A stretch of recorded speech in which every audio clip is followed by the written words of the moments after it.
afternoon and welcome to Waterhouse Field in Biddeford, Maine. I'm Zach Tarenko here with Cole Purvis and Jeff Christianberry here on TATV, bringing you some road action for the Thornton Academy Golden Trojans in a football matchup against the Kennebunk Rams. It is a very windy day here at Waterhouse Field. This is, as I said, an away game for the Trojans. Kennebunk, unfortunately, their field is not available due to renovations, so it's being played at a neutral site, and a pretty good crowd on hand here at Waterhouse Field. But TA comes into this game with the worst record, 1-2, 2 straight losses to Oxford Hills 25-20, and then Bedford last week 16-10. Kennebunk on the other side lost their first game of the year to Portland 21-14, and then beat Brunswick and Noble handily 63-12 and then 41-7. Cole, I want to ask you, TA coming off 2 losses, what is the most important factor in this game for them if they want to pull out with a win? Well, it's been a really tough couple of weeks, but those are what you expect facing 2 really tough teams in Oxford Hills, a state championship rematch. They just came into that game with so much energy and so much revenge that they were seeking. There's no need to panic.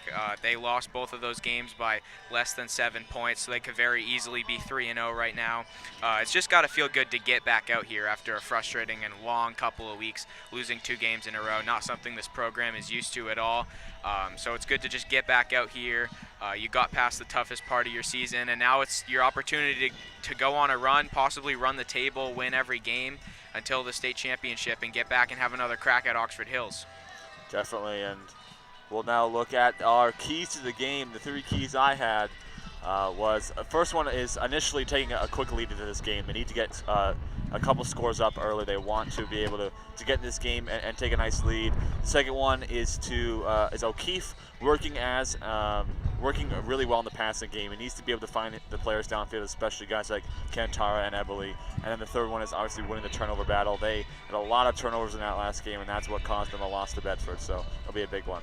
Yeah, and I think they just need to use their emotions to their advantage. Talking to these guys this week, they are really frustrated and not happy at all by these losses, understandably, and they just need to come out and play with some fire, and I'm sure they'll have no problem doing that. And then just feel out the QB situation. They use both Caden True and Ryan O'Keefe, but I think if early in the game, if O'Keefe can establish a connection with some of these receivers, they should just ride with him the rest of the game. They don't need to alternate like they did last week, if that is the case. And then just keep the front 7 rolling. This is the best unit on their team. Their front 4 and then the linebackers right behind them have made some plays, forced some turnovers. They've been really, really good. So if they can continue to step up and just be solid for this TA defense, that will be a big key to victory today.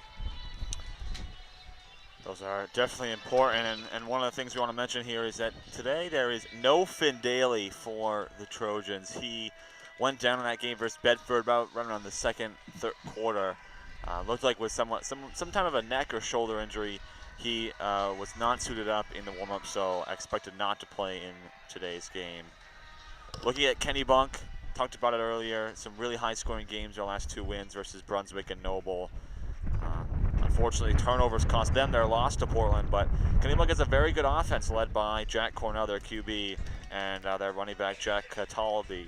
So lots of good players for both teams, but again, those first couple possessions are really going to count, especially for TA if they want to get out to an early lead. And I don't want to call a game like this and say, this is very important, but it is important. If TA is to lose a 3rd game straight, it would just put them too far down the hole, and it would be tough to come back from. So TA wants to get a good win here versus the Kennebunk Rams, as we see. Kennebunk comes out, and TA going to come out here in a minute. So we are, sorry, didn't mean to interrupt you there, Cole. We are on the Kennebunk side of the stands here at Waterhouse Field, so you'll see the TA fan section in their neon gear and the bench on the far side of the field. Good to have a TATV game on the road today. We don't get to do this very often. This field is great. It's nice and new and looks fresh for today's game.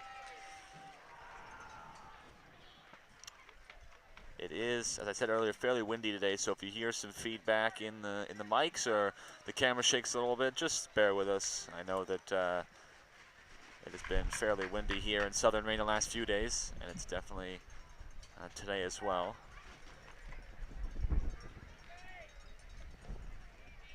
As TA is set to get on the field here. TA in their white tops and maroon pants. I want to ask you, Zach, we were talking about this before we went on air. What's your favorite uniform combination for TA? I gotta say the all maroon, or I think it's the maroon with the gold pants. And the reason I just like maroon more than I like the whites. I think you had said that an all white uniform would be pretty cool. I think that as more of like an alternate, that would be pretty cool. I also think I don't know if we still have the black alternate jerseys. I know we did. Maybe I think they do. They used them last year in the blackout game. Yeah, so those are always awesome. But I think our color scheme is very nice. I think maroon and gold fits well together. So. You could definitely pick those gold helmets out in the crowd. As here goes TA. Nice crowd on the opposite side of the field.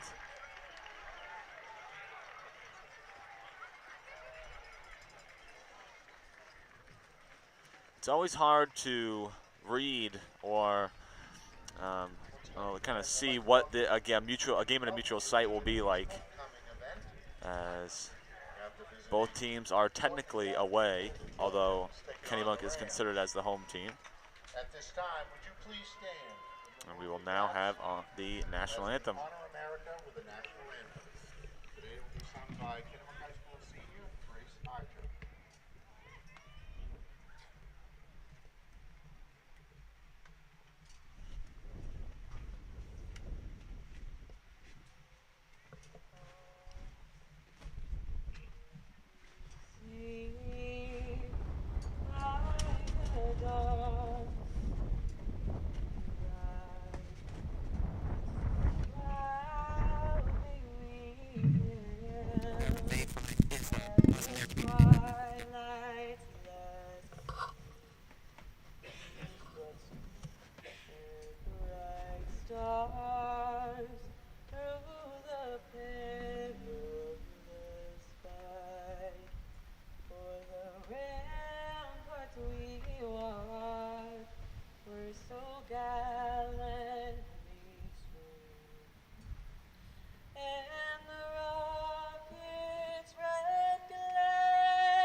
That'll do it for the national anthem, and we are set to get go here at Waterhouse Field. Big game here for the Trojans, looking to get back on a win streak after losing 2 straight. As we'll see the meeting of the captains and the coaches at midfield. And we look at the student section right now, decked out in neon today. Pretty good participation today from the student section. Pretty full crowd today in those away bleachers, so always good to see. Students coming out to support the football team as they take the field for the coin toss. Want to thank our sponsors here this fall season on TATV. Want to thank Packwell and Carroll Insurance, Saco and Bedford Savings, and the Webb Family Law Firm, who hosts our pregame, halftime, and postgame show. I also want to let you know that we have our newest episode of Trojan Talk out on Spotify, Apple Podcasts, and on TA's YouTube page. We talked a lot about the football loss to Bedford and their upcoming game today that is being played. So if you want to go listen to that, Cole and Jeff and I do that podcast weekly. So our newest episode came out just a couple days ago, and we'll have another one next week as well. And I'm sure you can hear it at home. The wind is absolutely ripping here at Waterhouse Field. So we'll see how much that affects the passing game, the punting as well. It's kind of going in, say, like the northwest section of the field, kind of diagonal from us here. So it will be a factor for both teams, and it's pretty chilly as well.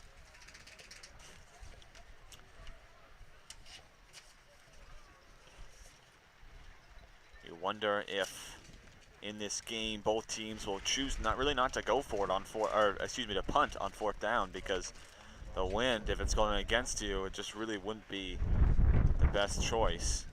So maybe some more 4th down conversions today than usual.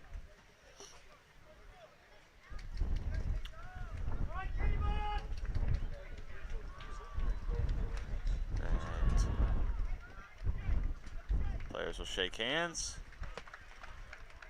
And the football game will get going. We'll take a break here on TATV before the start of the game. We'll be right back. Hey, Dan, how's that proposal coming? Just finished. I am sending it right now. Okay, good.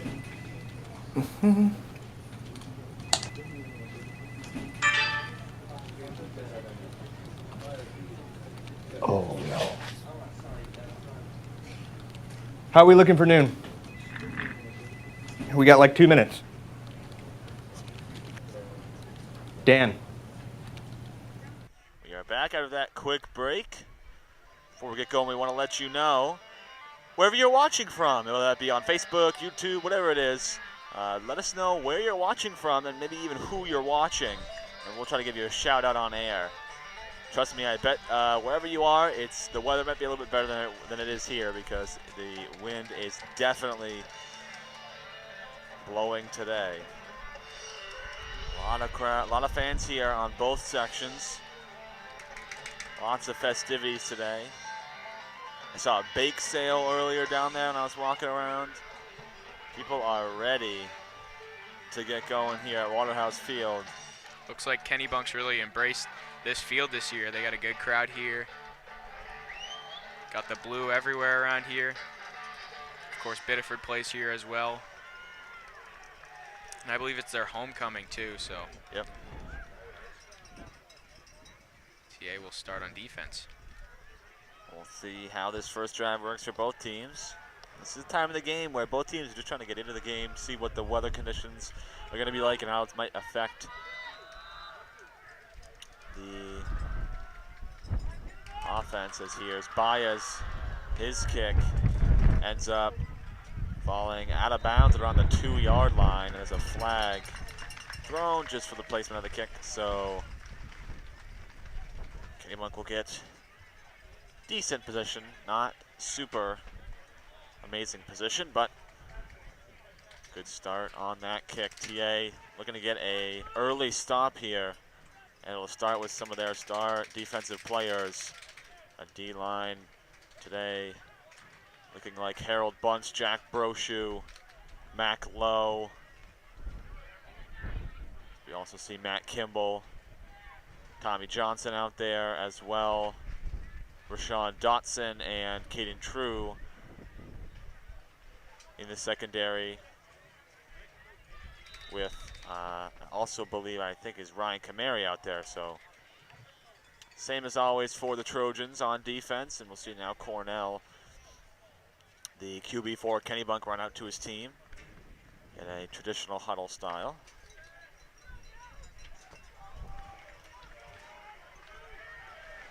First play of the game. Cornell hands off to the running back, and he's met quickly. Tackled hard by Mac Lowe. That was Damon Taylor for the Rams. Good hard run by Taylor there. Looked like he's going to be stopped short, but got a couple extra yards after contact. And on TA's D-line, especially guys like Jack Brochu and Matt Kimball, 2 seniors up there, they play the offensive and defensive line. So we'll see if they can just keep their energy and not get tired early in this game. I think that's the key for them to keep this high motor defense that they've had. Yeah, pacing themselves is very important here as Cornell gets set to go on second down. It'll be another handoff. This one is stopped early. The tackle there by Tommy Johnson. That was on number 7, Jack Cataldi, the senior running back for the Rams. We also want to mention that the angle up here for the scoreboard is a little not as great as you might want it. So if our camera goes out of focus, we apologize, but we'll try to keep you updated on the time as much as possible, so you know where we are in the game. The 3rd and about 5 for The Kennebunk Rams on their first drive. Cornell takes a handoff, rolls out, looking downfield. Cornell throws, and it's picked off. Caden True with the pick, dove out to grab it. Cornell thought he found a man downfield, and a very good interception and defensive play for the Trojans. What a great play as we are about to see the replay.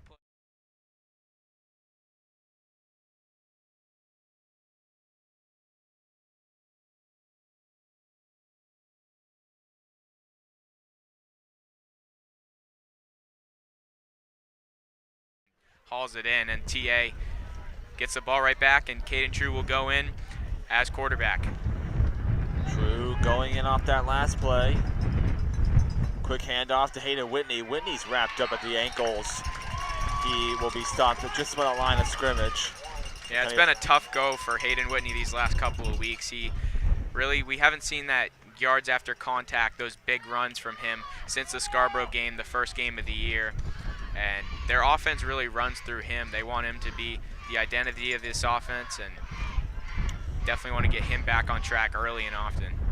John Ogden on that tackle, and Caden True missed snap, and he's able to get outside and get a couple yards back as that ball was dropped at about the 40-yard line. So a big loss there for the Trojans, puts them back to just about third and I believe a 14. So tough loss of yards on that snap, but it will force True now to throw it. They send Eberly in motion, and I don't know if Caden True took his eyes off of the snap, but just a fumbled exchange, and now it's 3rd and long. True dropping back in the pocket, pressure coming, trying to get one off. He dropped it out to Whitney, but he does not get it, and a flag on the play as well. Offensive line just could not hold up, and True was blitzed immediately off that snap. The flag, let's see what it is. It looks like it's on Kennebunk, but still the offensive line has been the biggest weakness of this team. Coach Tabor and his guys definitely know that they have to be better up front in pass protection. And they let some guys by there and got to the quarterback. Yes, it looks like they will punt. I'm not sure. It looked like he signaled towards the Kennebunk side, but I guess not. Not sure what that was about, but 3 and out for TA. So tough offensive drive there for TA off the Caden True interception. This is a great punt. The wind died down at the perfect time and taken in the back, and a flag on the play. That's going to be a block in the back on number 5, Gray Compton for Kennebunk.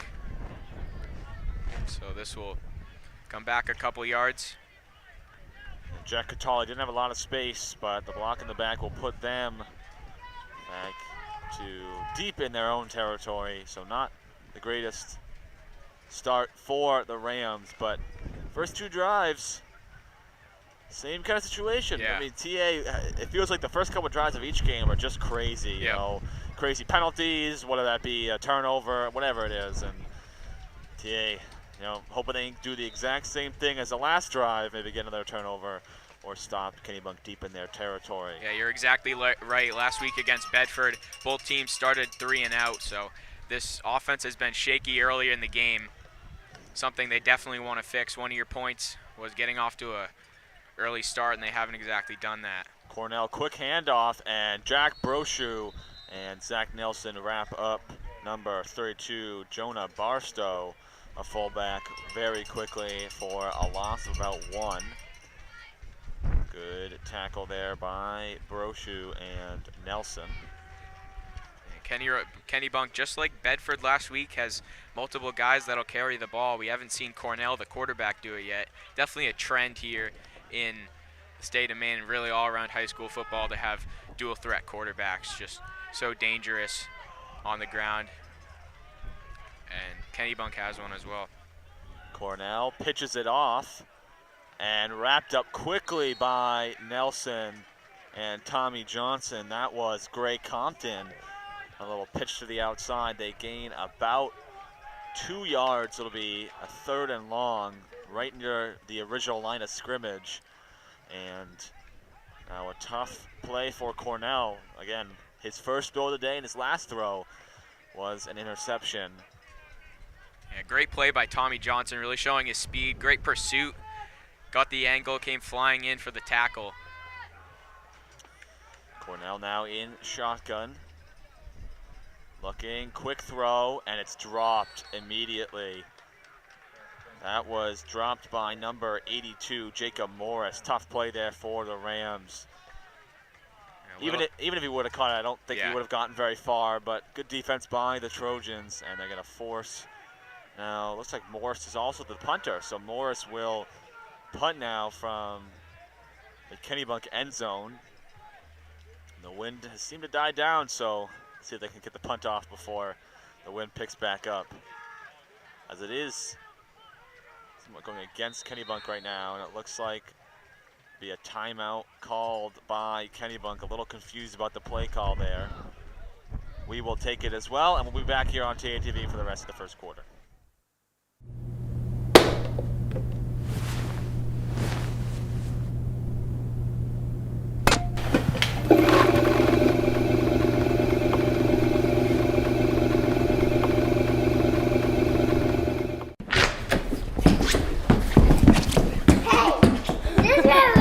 Run over here.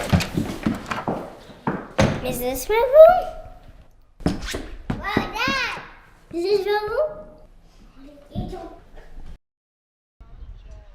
Welcome you back after that short break on TATV. Look at our upcoming streaming schedule here at TA. We'll look at that after the punt.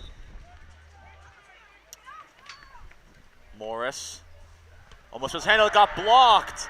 And that is going to go into the end zone. And I'm not sure what it'll end up. Looks like it'll be a safety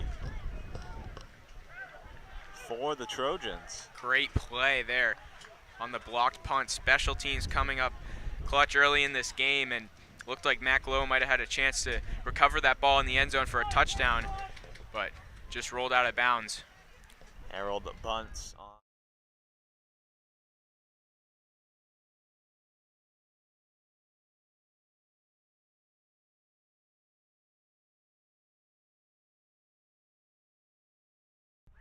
Appears to be a safety, so they'll get good field position as well. Just a disastrous situation for Kennebunk. You're punting out of your own end zone. Even if they did get that punt off, Caden True was standing at about the 40-yard line of Kennebunk, and tough situation when you back yourself up like that on offense. Yeah, looks like Morris didn't get the ball in his hands the way he wanted it to. And that puts TA up by a few points early, and Kennebunk will have to kick away. A little different than the NFL. They do not have to punt. They just are allowed to kick the ball away, so TA has Caden True, Henry Lozier, and number 18, that's Brady Kiesel, set up at around the 35-yard line to get the ball. This one is going to be grabbed by Kiesel. It's like Eberle. Oh, that's how, yeah, you're right. It was Eberle. So Eberle picks it up, and TA gets to about the 50-yard line before being stopped up. Good field position, as you said, Cole. This next upcoming drive with a 2-0 lead. Not a score you see very often in football. It's like we're back at a soccer game. Yeah.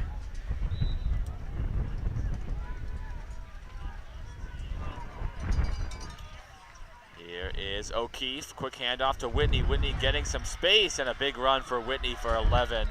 Good gain for the TA senior.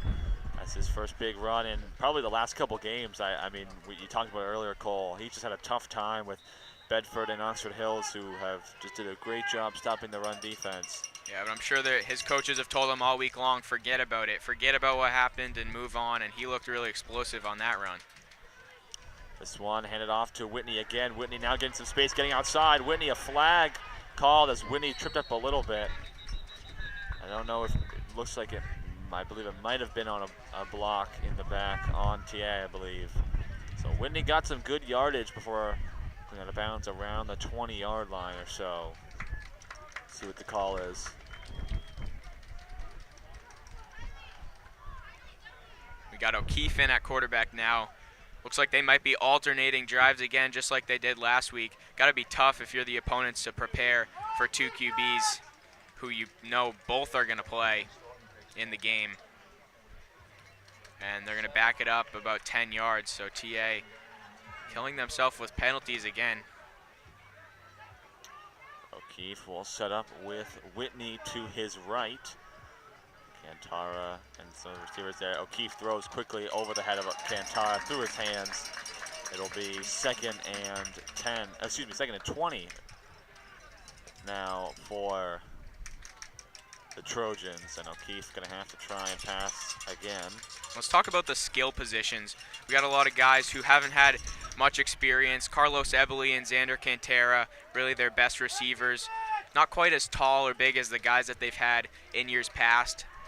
Not as good, but still can make some plays for this offense. And off to Whitney. Whitney broke the first tackle, got about 5 or 6. It'll be third and long again.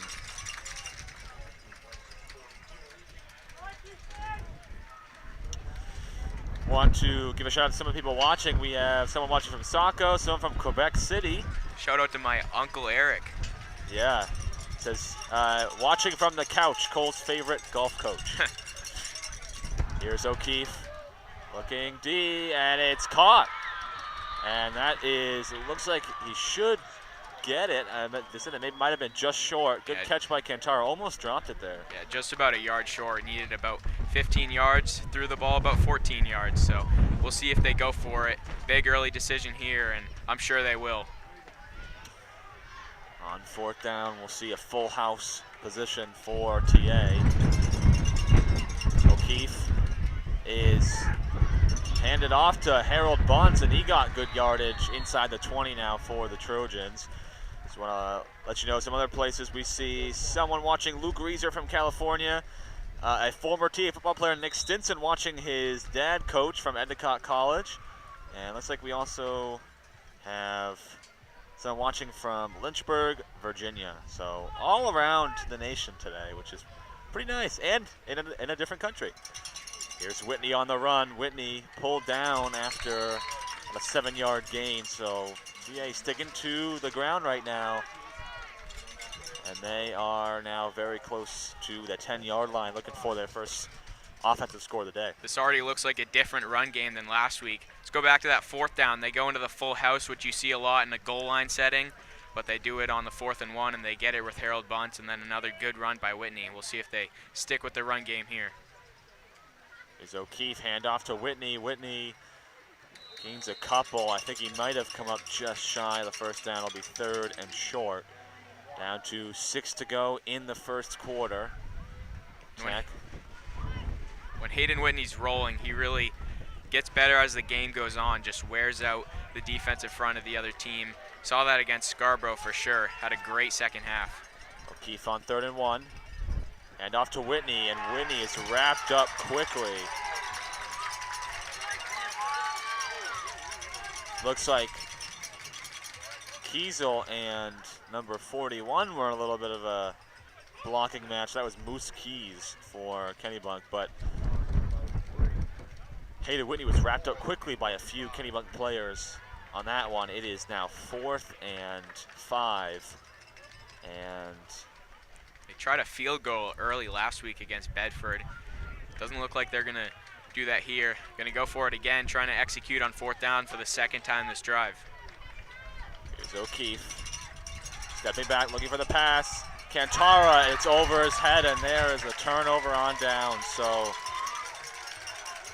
TA unfortunately cannot convert on 4th down. Kennebunk gets the ball back, but they have a little bit to celebrate, but not a lot, because they are back inside to their own 20. And we're gonna take a look.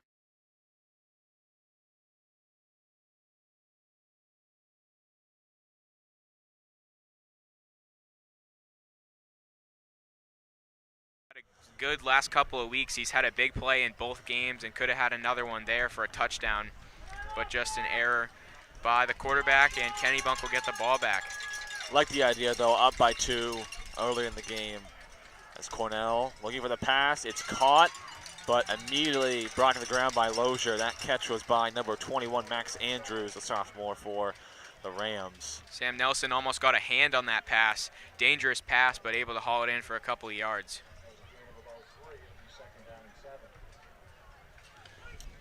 So Kennebunk now on 2nd and long, looking to get their first down of the day.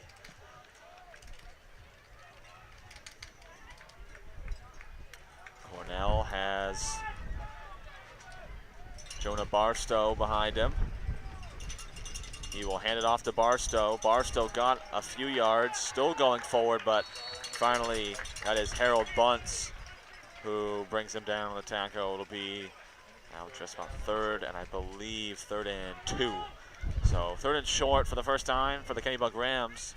We'll see if they go to the ground today. TA looking for another stop. The wind seems to be coming in spurts here. I feel like sometimes we get a minute or two, maybe even less than that of a break, and then we just get these big gusts of wind. And using the only weather knowledge I know, there is a hurricane up in the Canada region, I think, right above us, and so I think maybe some of the wind is getting brought down to us here in southern Maine. 3rd and short, and looks like Paulin will jump the gun for the Trojans, and that'll put Kennebunk forward for their first down of the day. Good use of the hard count by Cornell. Gets Paulin to jump. Mistake you don't see often from one of their better players, but they get the first down there and a good break for the Rams.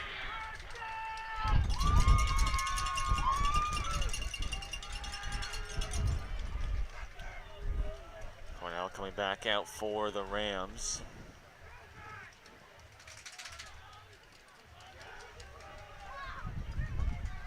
TA setting up with Dotson, Lozier, Denny Menard, and Caden True in the secondary.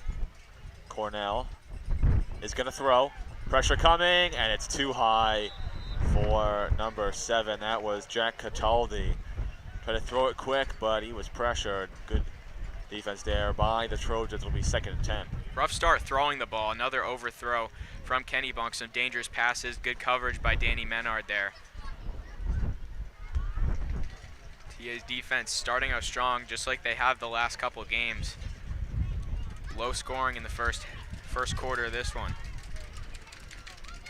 Cornell running back out to his huddle to give the call. If you're hearing a little bit of sounds like clapping in the background, Kennebunk gave out these little clapping cowbell things to their fans today as Cornell hands it off to Cataldi. He almost dropped it. Cataldi got a few yards, ends up at the 30-yard line, and it'll be now 3rd and about 6 for the Rams.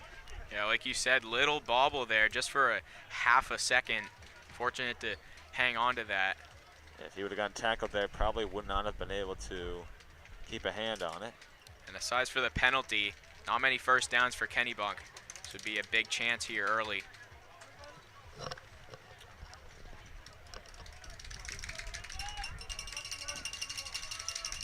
Cornell lining up right under the center. He will fake a handoff, but he's pressured, throws, he got it off. Cataldi with the catch and the first down and more. Cataldi right on the TA sideline, tackled by True out of bounds, but he got just into TA territory. Nice throw. I mean, you can see Cornell with that sidearm, and Mac Lowe was going right up on him, but he got the throw out just in time, and a good first down for the Rams. Great instincts to get that one out fast and finds his man outside and get some yards after the catch. That's what they needed. First real sign of life from this offense. But TA getting to the quarterback once again.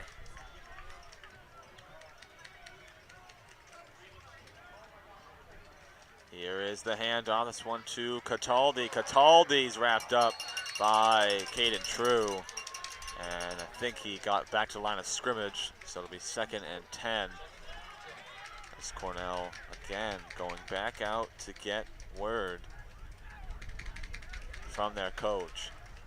So we'll see how this kind of play call, going out to the coach and back to the huddle, works for Kennebunk if we get late in the game. So we are down to just under 90 seconds to go in the first quarter. Yeah, pretty slow-paced offense from Kennebunk, going back to get the play from their coach. Kind of the opposite of TA, who likes to work a little more fast. Here is Cornell. Cornell fakes a handoff, rolling back, throws. He's hit by Brochu, and it's dropped. Cornell was smacked by Brochu as he threw that one away. And he comes gassed, and he's clutching his stomach there. A little bit of a reckless throw. His vision was really obstructed there. Had some hands in his face and just chucked it up and almost executed the play, but his receiver couldn't pull it down.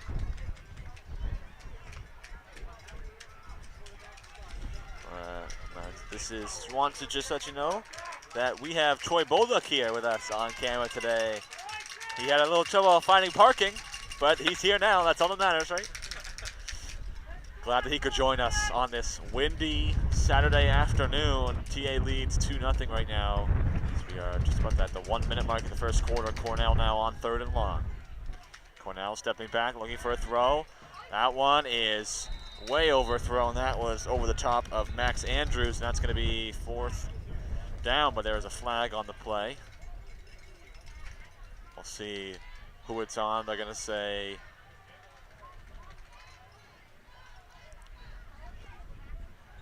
false start on Kennebunk, and TA will decline.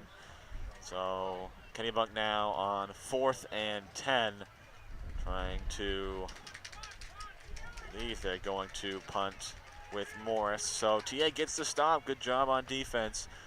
And they still have that 2-0 lead with not a lot of time to go in the first quarter.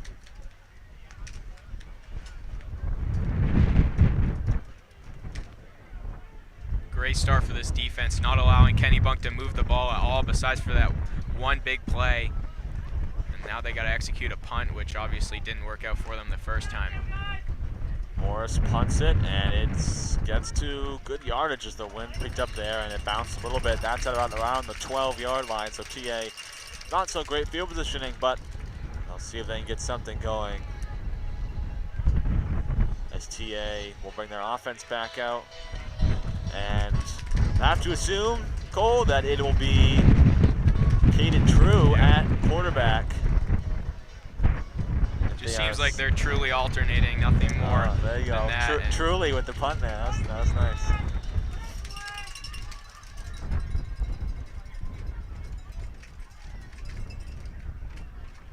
No, it's O'Keefe. Yeah, they're going to stick with O'Keefe now, so they liked what he got going. O'Keefe, hand off to Whitney. Whitney got a couple of yards there. It'll be now, should be 2nd and short. Like I said in the open, if you feel like one of these guys is moving them down the field better than the other, stick with them. I mean, O'Keefe did a good job getting them into the red zone. Of course, they didn't punch it into the end zone, but still a good drive from TA. And O'Keefe, really a great pocket passer, just reads the defense a lot better than some of the other guys you'll see in high school football. And he's had quite a good connection with Cantera and Carlos Ebley, his receivers. He's played well. Be another handoff this time. Whitney only gains a few. I like what you said there, Cole. I think, yeah, stick with what's working. It's like the first quarter is going to round down here. And that'll do it for the first quarter. So we'll take a break here on TA TV. TA leads 2-0. Second quarter about to come up here in a few minutes. Hey, Dan. How's that proposal coming? Just finished. I am sending it right now. Okay, good.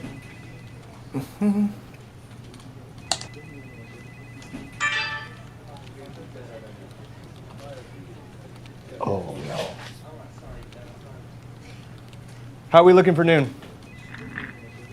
We got like 2 minutes. Dan,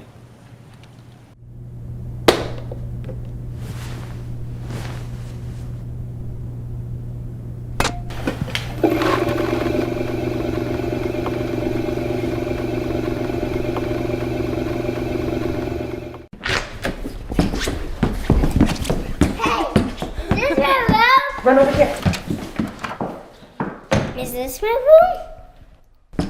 Wow, Dad! This is your room?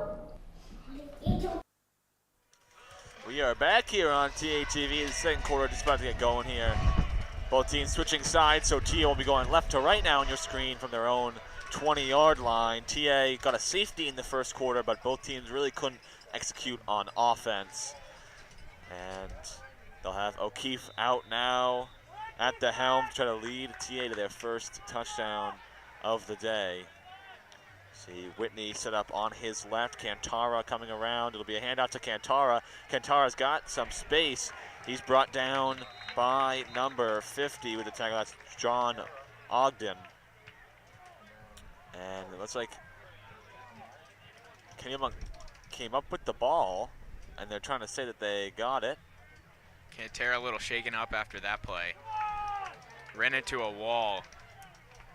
And we'll see where they spot this football, and it looks like it's going to be a first down for TA.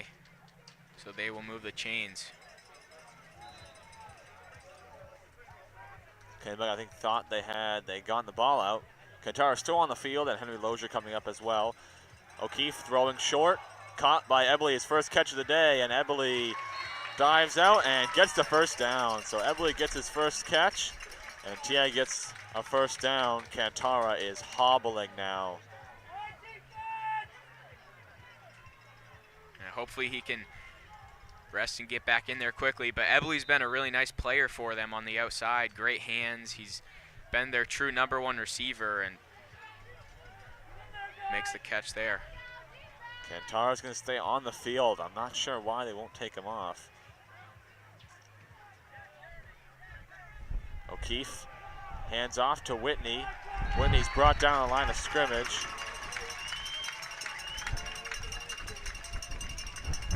It's 2nd and 10 for the Trojans. That tackle was by Gabe Jewett for the Rams.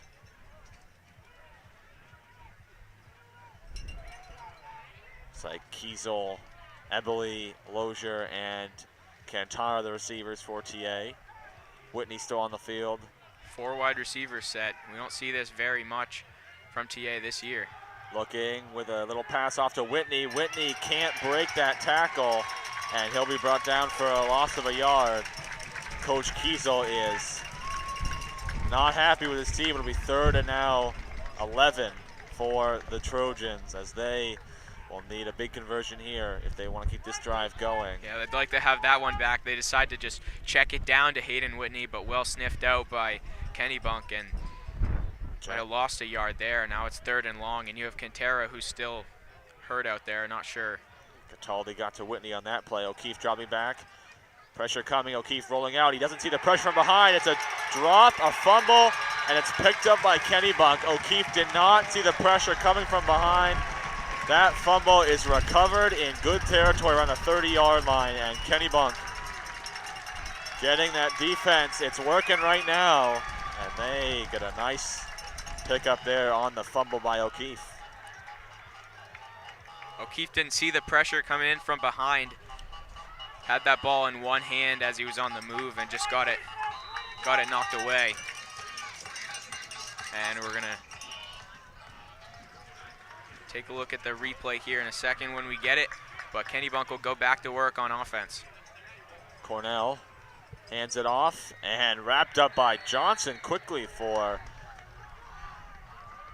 someone.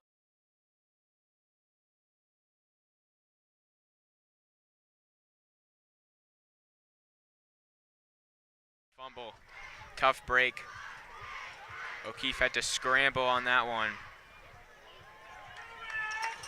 So 2nd and 11 now for Kennebunk on that run, stuffed by Tommy Johnson, down to 9 minutes and 8 seconds to go in the second quarter. And they're setting up in a very odd position. Oh, they're sending the receivers off to the side. Cornell now hands it off, and a flag thrown.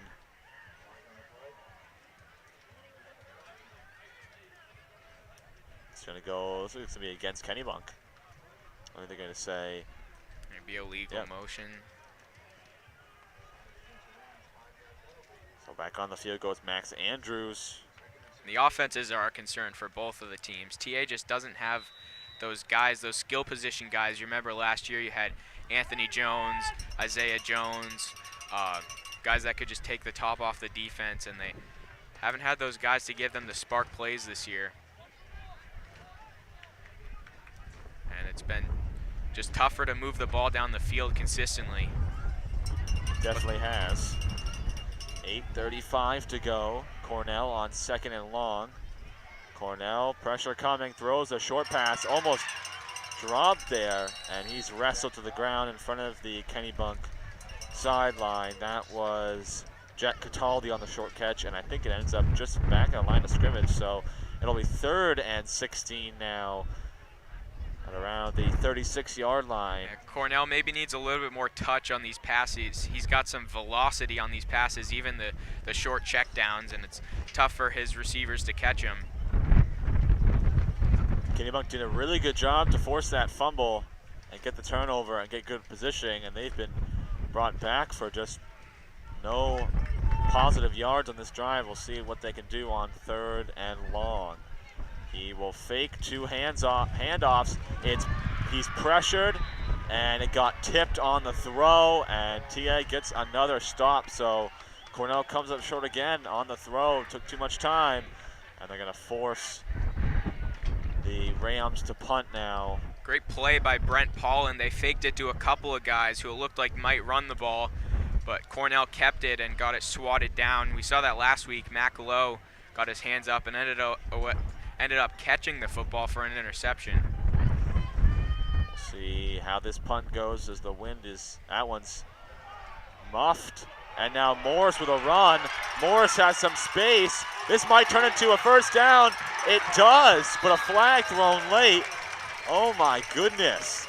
Morris muffed the snap, took it up and decided to run, and he got a first down, but we'll see what the flag is. They're signaling like it's against Kennebunk. Kennebunk says it's on TA, but the ref on the far side of the field pointed toward Kennebunk's side, but it's on TA. Personal foul. So the ball is going deeper into TA's territory. So what looked like a good defensive stop turned into a crazy play where Morris was able to run almost 25 yards and gets Kennebunk another chance at this one, and they are going to be at around 1st and goal, and it's going to be at the 10. Yeah, so just a great play by Morris to bail them out there. Obviously looked like a disaster, but great decision to pick it up and take off, and he had good speed there and picked up the first down.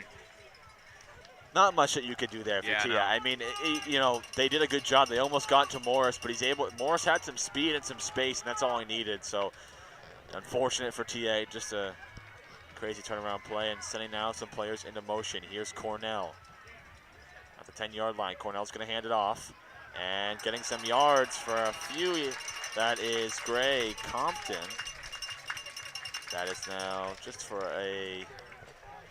about 2 or 3 yards, and now it'll be 2nd and goal for the Rams. That's just so frustrating. If you're TA, you get a good stop, get off the field, and then that bizarre play happens and you have to do it again. This time they have the ball on their 6-yard line. It's a lot to ask of your defense. They're going to need more production from their offense when they get their chance. Cornell has Jonah Barstow behind him, and Andrews out. Cornell will hand it off, and looks like the ball came out. But they're going to say he was down before it came out, so it'll be now at about the 5-yard line on 3rd down. They'll move it up to about the 5, so they need another big stop. We'll see if they can get pressure on Cornell once again, which they've done consistently so far in this first half. You wonder if Cornell will try a throw or if he'll try to run the ball again.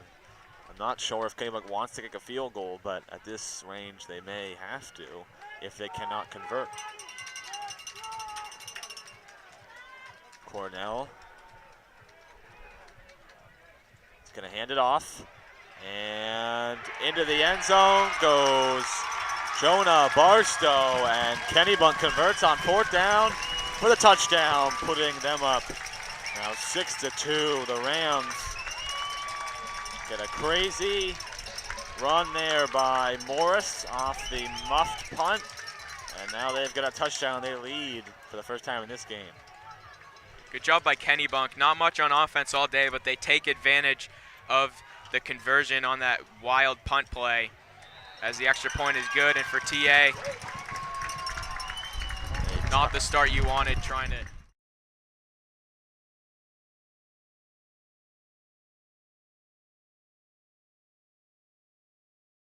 passing game hadn't been working very well, so they stick to the ground and take the lead 7-2. TA now working from behind yet again. This is not where they want to be. 6:04 to go in the half. TA will get the second half kickoff, which is not the case, has not been the case the last 2 games. They started with the ball against Oxford Hills and against Bedford as well. So we'll see how TA can do here on the return. True, Eberly, and Lozier to return the kick by, looks like, Max Andrews. You go up against 2 of the best teams you're going to face all year, and you think, okay, this is our chance to prove that we're still a good team. We're still a real contender in Class A. But so far, the offense just hasn't stepped up, and O'Keefe and their guys haven't been able to give themselves a chance to take the lead here. Eberly will get it around the 10-yard line. Eberly now looking for some space. Eberly breaks outside. Eberly getting to the 40 and wrapped up and brought down at the 43-yard line. So a decent run there by Carlos Eberly and TA with some good field positioning. We'll see who will play as the QB on this drive. I think it'll be Caden True. So O'Keefe is on the sideline. Always helps to have the ball across your own 40. And this pass protection is going to have to be good for Caden True, who hasn't always been the most consistent passer of the football. True will take a QB run on the first play, and Morris wraps him up for a huge loss. That'll be back about 5 or 6 yards. True went out of the pocket quickly by himself, and just there was nobody there. Nobody was able to block, and it's now 2nd and 14. Yeah, immediately a loss of 4. So tough for TA. They tried to design QB run, and True looked like he wanted to cut it back up the field, but couldn't do it in time. And now you're behind the chains again. This is a run from True. True got a couple yards and spins for a few more. And it looks like it'll be about 3rd and 6 now. As TA trying to convert and move the ball up the field. True, 2 quick runs by himself.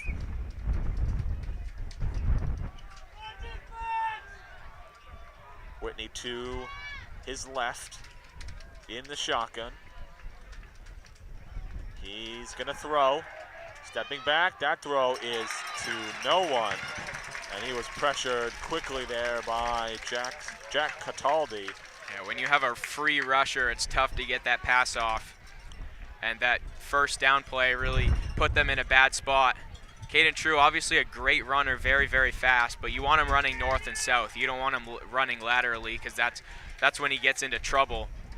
And it cost them on that drive big time, and they'll have to punt again after giving up the touchdown. So True will stay out to punt. And almost blocked there, but a good punt by True, and it's gonna bounce, and that is gonna go all the way to the 5. So really good punt there from Caden True. They couldn't get anything going on offense, but they'll see if they can stop Kennebunk on defense. As Kennebunk gets the ball back up by 5 now, with 4:29 to go in the second quarter. You got to think Kennebunk's just going to stick to the run here with the pressure that TA's gotten on Jack Cornell. It'd be a little bit dangerous to throw the football in this part of the field.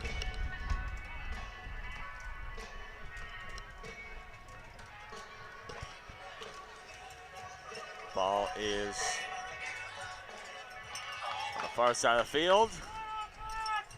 Cornell on first down. He'll hand off. And now breaking for some yards here is Jonah Barstow, who got all the way up to about the Kennebunk 19, so a 14-yard gain there for the Rams, and they're moving the ball forward. TA right now looking for some answers, looking for something. You know, I thought really that interception early in that game was going to be the difference maker, but TA right now is down by 5. The game is definitely not out of their hands, but they need to get some momentum here. That was the last thing they needed there. They have Kennebunk pinned deep in their own territory, and they rip off a big run to start the drive. Cornell, it'll be another handoff. This time wrapped up quickly there by Tommy Johnson. That was Gray Compton on the run for the Rams. Tommy Johnson's been really sharp to start this game. Already 3 or 4 tackles. Really good at his linebacker position, and they'll need him and the rest of their defense to stop Kennebunk's run game.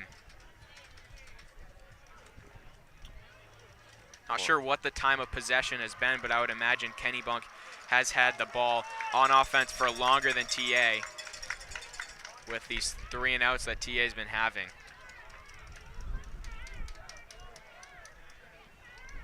Cornell now setting up under center. Hands it off to the side. Good movement here, but brought down by Ryan Kamari. That was number 41, Moose Keys, a sophomore on the run there. It'll be now 3rd and short. Or excuse me, actually though, could be long as it's 3rd and 6.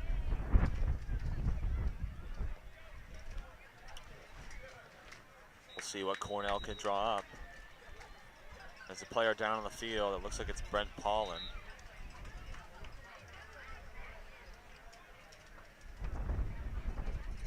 As the athletic crew, trainers will come out for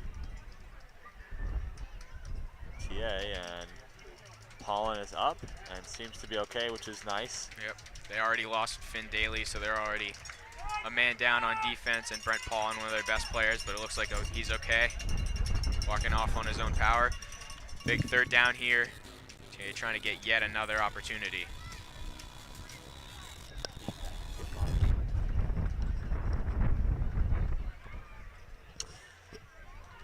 So 3rd and 6 for the Rams. Clock is still running. 2:18. We'll see if they get a stop here. I would assume Coach Kiesel would take a timeout. Cornell takes the handoff, and it's a gain of a few, but they're going to come up short. And Coach Kiesel will call a timeout. We'll keep it here. Needed to get to about the 29-yard line, looks like. Did not get there, so they will force a punt. And another good stop for TA. Of course, Kennebunk gets the touchdown, but that was due to the bobbled punt, which was eventually taken for the 1st down. So really, they've gotten 3 or 4 stops already in this game. And I know I've said it a million times already, but the offense hasn't been able to do anything. You wonder on 4th and 2 if Kennebunk will try and go for it. We're under 2 minutes to go now, and they lead now 7-2. If they couldn't convert, it would give TA really good positioning on the field. We'll see what they choose to do. Yeah, I don't think that'll be the case. Yeah, definitely want to trust your defense here, the way that they've played so far against TA's offense. Yeah, sending Morris out there for the punt on 4th and 2.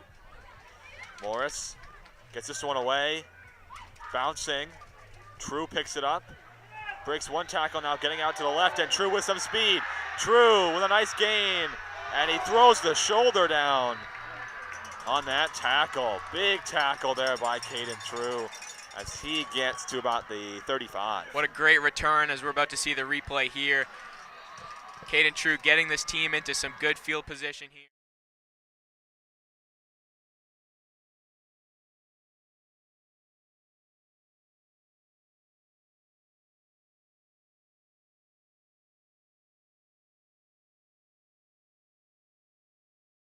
Some power. Defender's going to feel that one tomorrow, and now TA's in business here. O'Keefe throws quickly, overthrown for Carlos Ebele. It's the third time today that he's had a man open and has just overthrew him. O'Keefe Not really on the mark here passing-wise for O'Keefe. looking for some answers here. They are at the 33 right now. Excuse me. And it is 2nd and 10. TA has 1:36 on the clock. They need to try and get some points here. They want to stay in this game. O'Keefe's going to hand it off to Whitney. Whitney gains a few, wrapped up quickly.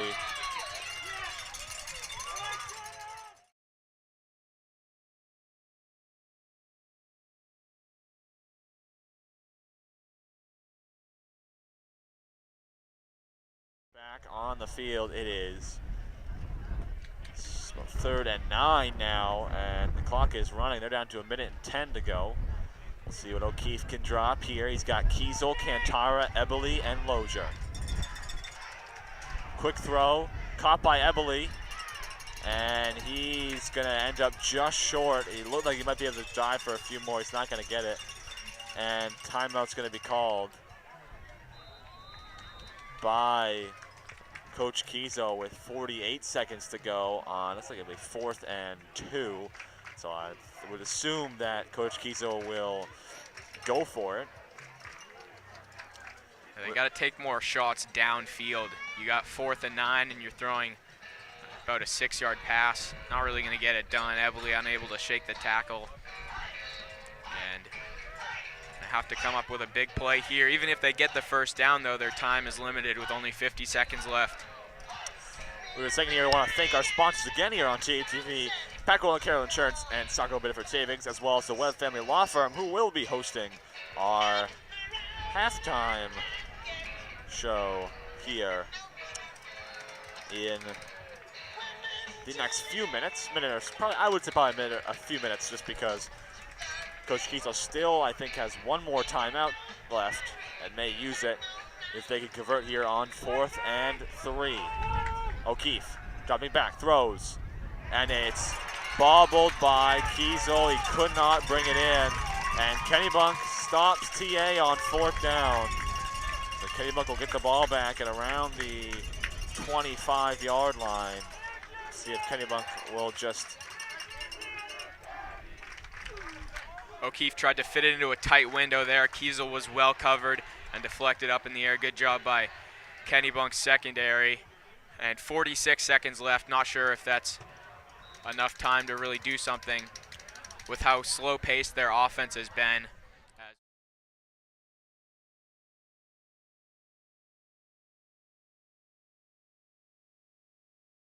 Gonna get hit immediately, even if he caught that. Cornell dropping back, looking, and it is caught. Good catch in traffic. He had Lozier right on him, as well as number 84. That's Sam Nelson. Good catch there for Max Andrews, and a quick timeout with 39.9 seconds, as they are now at around the 35-yard line. So TA, it's just not going their way right now. They couldn't convert, and Kennebunk now trying to move up the field and maybe get some points on the board. Yeah, great first play by Kennebunk. Getting about 10, 15 yards up the field. I was skeptical about if they could run this 1-minute drill here to the end of the half, because their offense has been very slow paced so far, going back to get the play from the sideline after every play. So they're going to have to throw the ball here, and TA is going to have to apply the pressure once again. And TA's been within striking distance twice now and hasn't been able to get anything done. There's just so many questions around this offense right now. What is the strength of it? What really works? We thought it was the run game, but this is now 2.5 games now that it hasn't really been there for them. And O'Keefe has had a good start to the season so far, but this first half against Kennebunk had some overthrows. Hasn't been as accurate as he'd like to be. Here is Cornell. He has got 4 players in the secondary. Quick throw, got it off, and out of bounds goes Max Andrews with the short gain there. It'll be second and looks like 2nd and 3 for Kennebunk at around the 45-yard, no, just at the 45-yard line. So Cornell doesn't seem to know exactly what the play call is. Goes back to his coach, he got it now. 36.1 seconds left. At this point, Kennebunk's gonna need one big play to get up the field if they want to be in scoring distance, whether that be from a field goal or a touchdown. Cornell is gonna throw, looking deep, and it is to nobody. Good defense there by Dotson and Lozier. Yeah, it goes back to Max Andrews, who it seems like is his favorite target, but just not a great throw and well covered, 2 guys in the area. But it stops the clock. 31 seconds, still plenty of time. They've used good clock management on this drive, getting out of bounds as fast as they can and calling their timeouts when they need to. They've only taken about 19 seconds off the clock so far, and they've gone down the field better than they have the rest of the first half. One timeout by each team left. 3rd and 4. Cornell is gonna hand it off, and Barstow got some yards. Barstow with a nice gain here. Barstow is brought down at the 32, and they're gonna go quickly. They're not gonna use their timeout. Need some tempo, might spike it here. We'll see, and they do. So they got it down to just 22 seconds left. They're at the 32 now on 1st down. They got the spike off pretty quickly. Cornell got to draw something up nice here. Barstow was able to bounce off that first tackle. It looked like he might have been brought down, but got a good gain, and T just could not bring him down. So TA's defense is really going to need to stop here. One timeout still for both TA and Kennebunk. Could come up big. TA's just got to protect the sideline, keep them in bounds, because obviously Kennebunk not going to try anything over the middle of the field here. That would keep the clock running. They do have that one timeout, though. Cornell is set up in the shotgun. He's going to throw. Looking deep. And open towards the sideline was Greg Compton, but it's just overthrown. Cornell is a little frustrated after that one. Just a really good throw and good move by Compton as Lozier could not keep the coverage there. Yeah, might have been a little bit of blown coverage there in TA's secondary. He was open along the sideline. Looked like they might connect on a big play there, but fortunate for TA that it was an overthrow. And 16 seconds left. Clock definitely ticking down. They're going to have to take another shot like that. That was their chance right there. But still, even if they don't come away with points, a good drive for Kennebunk. Good use of the clock. Couple of good run plays. Getting out of bounds when they need to. It's encouraging to see for them. It'll be 3rd and 10 now for Cornell. Cornell coming back looking for the throw. It is not caught. Bobbled, almost caught there by Jacob Morris. It's going to be now 4th down. And with 11.7 seconds, you wonder what Kennebunk will do. I mean, maybe you try to someone to the end zone because there's just not enough time on the clock. They may choose to, don't see Morris out there for a punt. Yeah, at most 2 more plays. They're going to get off here in these 11 seconds. So I would imagine they would send some guys deep here. TA's safety is going to have to make a play. Best case scenario is a turnover and possibly a run back by TA. We'll see if Cornell can drop something good here for the Rams. Cornell looking, throws one deep to the end zone, and Lozier almost had a pick. but that'll be a turnover on downs. So TA gets the ball at about the 30-yard line or so of Kennebunk with 6.2 seconds. You wonder what they're going to choose to do. Yeah, it's a good thing that Lozier didn't catch that pass, because better field position for TA than they would have had if he had caught the interception. But again, 6 seconds, you're not going to do anything either way. Probably just going to kneel the ball here, head to halftime, down by 5. Hasn't been a disastrous first half, but the offense has really struggled. They've been put in good positions and haven't been able to execute on 3rd and 4th down in the red zone here, as they will take a knee. O'Keefe will knee it, and that'll do it for the first half. So TA can't get much going on offense. They're down right now, 7-2. Kennebunk has the lead. Take a break here on TATV. Be back with some halftime thoughts in the second half of action. Hey, Dan, how's that proposal coming? Just finished. I am sending it right now. Okay, good.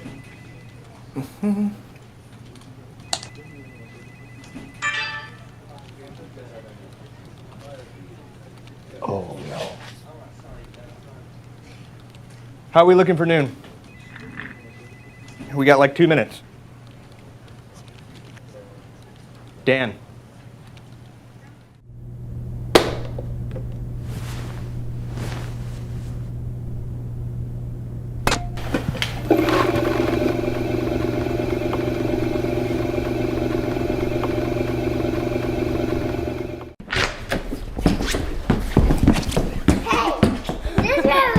Run over here. Is this my room? Wow, Dad! Is this your room?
YTAMs? Expand your knowledge base and gain some valuable experience in upper level classes. At TA Middle School, students who qualify are able to take classes at the upper school as an 8th grader. Whether it's in the arts or math or science, some students achieve academic standing to take a class or two with freshmen at Thornton Academy. This experience can prepare students for the rigors of the upper school, but also get them familiar with the campus and lifestyle that comes with TA. Students who take classes early at the upper school can get on track to achieve the highest academic offerings and standards we have to offer on campus. Learn more about YTAMs at thorntonacademy.org/TAMs.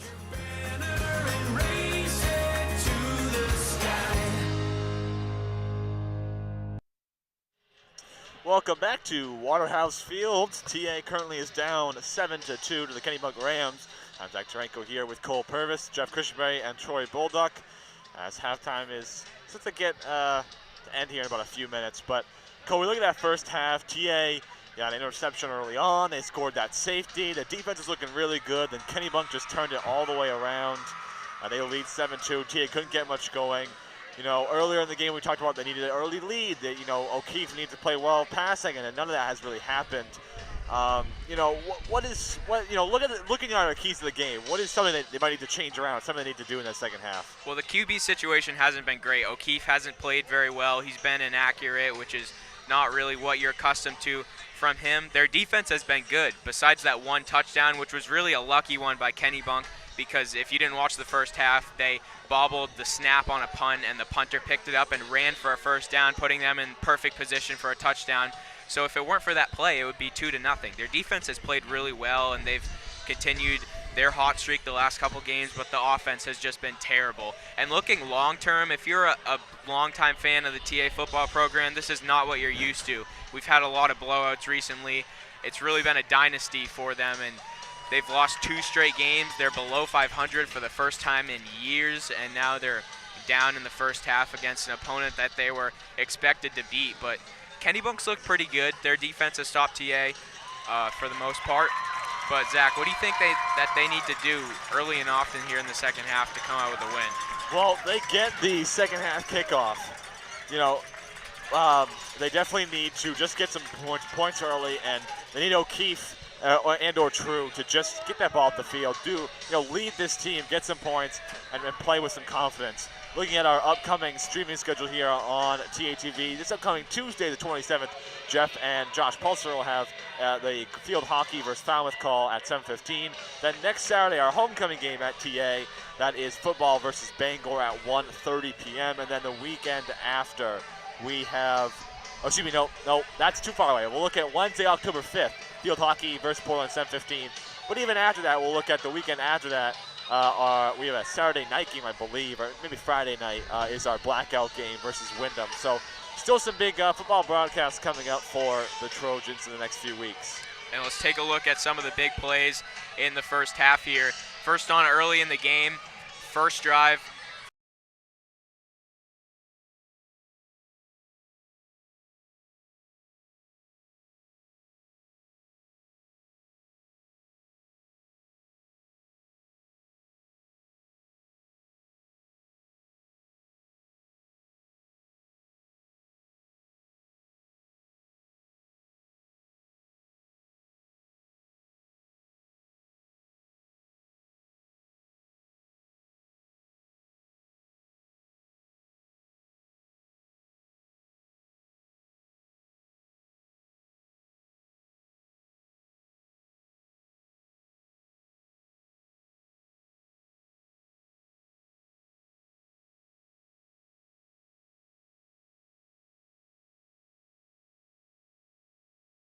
Couldn't punch it in for the touchdown, and a lot of frustrations for them in this first half. But as I said in the open, hopefully they can channel their anger and their frustrations into some good play on the football field. And we even suggested maybe a little more full house for them. Just give it to guys like Harold Bunce or Hayden Whitney and just establish the run here in this third quarter. Yeah, sometimes the plays that work really well, sometimes they're stopped by the defense or because of the way that you're playing in a game. But right now, TA really hasn't gone down to what they're good at, and that's running the ball with Whitney and Bunce. And I think that they were trying to pass a lot, especially in that second quarter, and they just couldn't get anything going. So, you know, if you have to do a full house all the way up the field, Harold Bunce, you know, touches the ball, you know, 9 or 10 times, and he scored a touchdown. That's what you have to do. You know, it doesn't have to be a pretty touchdown. It doesn't have to look cool or be a 70-yard catch. It has to be a score because they are down by 5, and they need to get a win here if they want to keep this season going strong. Yeah, why not try it at this point? Passing game hasn't been what you would have expected it to be. I believe Eberle only has 1 catch. He's been their wide receiver 1 so far this season. Not a lot of production from the receivers so far in this season, and Hayden Whitney has struggled these last 2.5 games, we'll say. TA lost to Oxford Hills a couple weeks ago in a state championship rematch. Looked to respond last week against Bedford, New Hampshire, but unfortunately lost. And then another chance against the Kennebunk Rams here. Of course, they're playing at a neutral site. Kennebunk getting their field repaired. I believe they're getting a new field, actually. Yep. So they're playing here at Waterhouse Field in Biddeford, which is a very nice new stadium. And it's their homecoming as well, so they're looking to get a big win against TA, the defending state champs. And the third quarter about to get underway. TA needs to start fast in this third quarter. Didn't come out firing at the beginning of the first half, but still got 24 minutes of football left to play here at Waterhouse Field. It's a little warmer now than it was in the first half. I'm taking my coat off, but we'll see where that goes. Let's see, the sun's at our backs now, so as Kennebunk will kick off here. This is number 21, Max Andrews. Yeah, the wind not as much of a factor right now. It's kind of died down, which is great for everybody watching the game here. Eberle lost control of it, picks it up. We'll see how far Eberle can get. He got back to it's like the 21 or 22 before being stopped, and flag came in at the end there, right around where Eberle went down. See what it is. Bobbled the kickoff. It's on the Trojans. So Tia will move back. And it looks like they will start with Caden True at the helm, seeing if True can get something going for the Trojans. And the truth is, neither of these guys have played that well. So they're trying to get one of them in a groove, see if one of them can really find a rhythm, because they need something fast. This is a big concern. This is 3 games in a row now that the offense has not looked like what a TA offense has looked in the past. Here is True on the first play of the second half. He will take the run himself, get some space. Here goes True. True gets outside. Good run and a stiff arm as he gets out of bounds at the 30-yard line. A 26, excuse me, not a 26, a 19-yard run for Caden True. That's exactly what you want to see from Caden True. That's really what he brings to the table.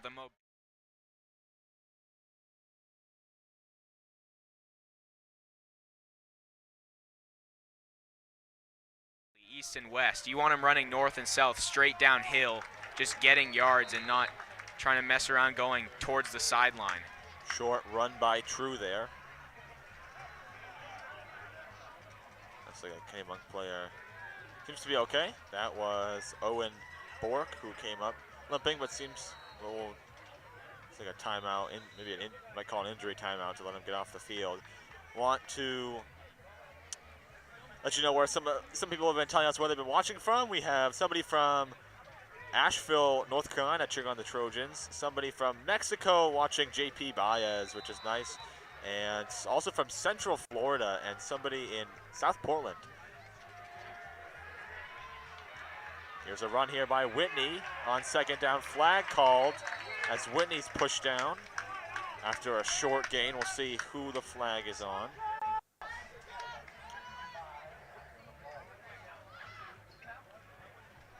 Just well, not even a minute into this. Going to be on TA, appears, so they'll back it up. That'll go all the way back to the 25-yard line, and it's going to stay second down. So 2nd and long for the Trojans. If you haven't been following TA football, one of the biggest storylines is the lack of the run game. They had almost 300 yards rushing in the season opener against Scarborough, but in the last 2 games it hasn't been there for them. Caden True will take it himself, and Morris wraps him up quickly. You know, you look at a play like that, and Whitney may have had the space to get some yards, but True wanted to take it himself, and just does not work out well for the Trojans. It's now 3rd and even longer than before. This is now 3rd and 18, excuse me. True now in the shotgun by himself, and there's a flag thrown. That's going to be a false start on Kennebunk. That is Jacob Morris, and that'll go up 5 yards, so it's now 3rd and 13. So there's a little help there for the Trojans on this 3rd and long.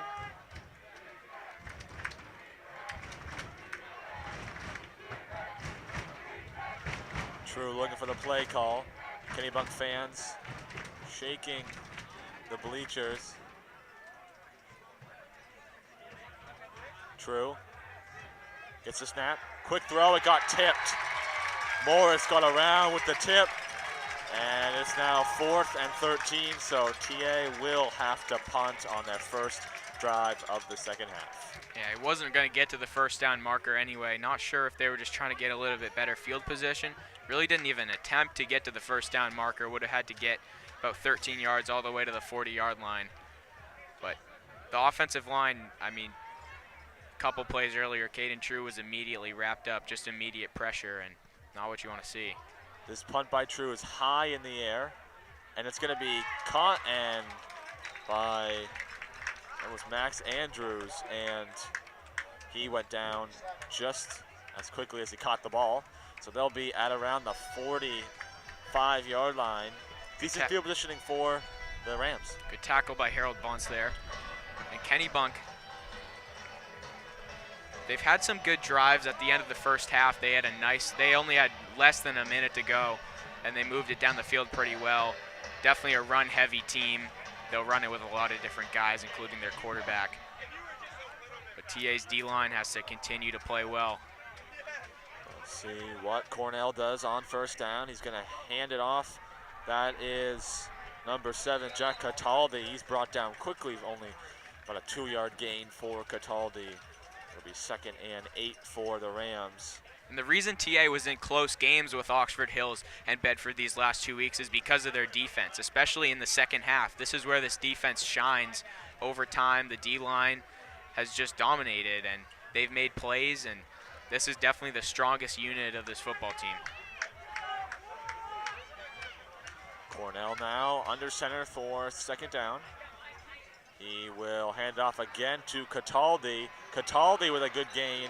He'll be brought down just short of the first down. It'll be 3rd and 1 for the Rams. And Rashawn Dotson got there on the sidelines, but not in time before a nice gain picked up by Kennebunk.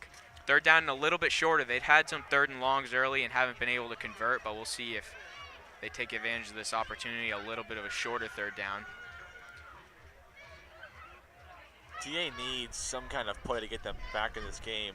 One of the things I look at from specifically last week was the interception by Mac Lowe. You know, Bedford was moving up the field quickly. They were looking like they would score again, and Mac Lowe just with that nice pick. This one is fumbled and dropped by Cornell. It looks like Kennebunk is able to fall on it, but that'll move them back to 4th down. Not a good play there from Cornell. Dropped the snap. And they're going to punt. So TA, it's a lucky break here. They'll get the ball back. Morris will punt from on the 39 or so of the Kennebunk end. Morris's punt will go out of bounds. I think it hit a cheerleader, a TA cheerleader, which is not good, as she seems to be okay. This game has kind of been the opposite of what we expected. Kennebunk had a good offense coming in, but the offense hasn't really lived up to that so far, and their defense has played well. It's obviously been a defensive game. You just look at the score, only 7-2. TA's getting plenty of opportunities in good field position too. There's really no excuse for how bad this offense has played, and they just don't have an answer so far. One of the things we see here is Kantara seems to be okay starting the second half, as O'Keefe is now at quarterback. O'Keefe, first play, handoff to Whitney. Whitney gets outside to the left. Whitney with some space. Whitney breaks a tackle, and Whitney with a big gain, pushed out of bounds around the Kennebunk 45, flag thrown late. We'll see what that happens, but a really good gain there for Whitney, who broke a couple tackles. Yeah, tried the left side. Great blocking by TA.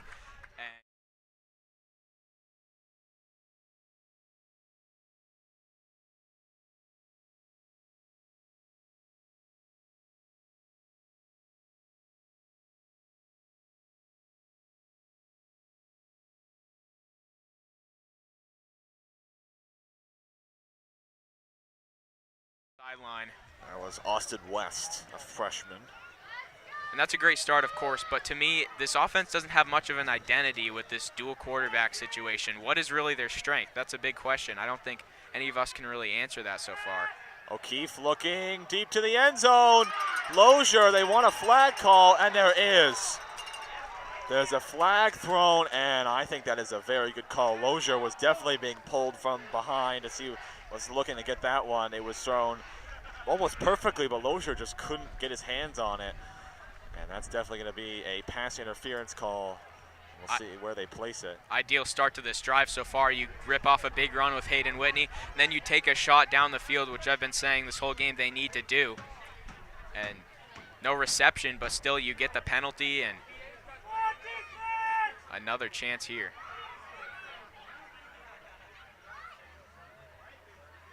And here they go. So they are kind of, referees hustling on figuring out how far back they're going to go. So TA really good positioning now inside the 15. And we are only a few minutes into this second half.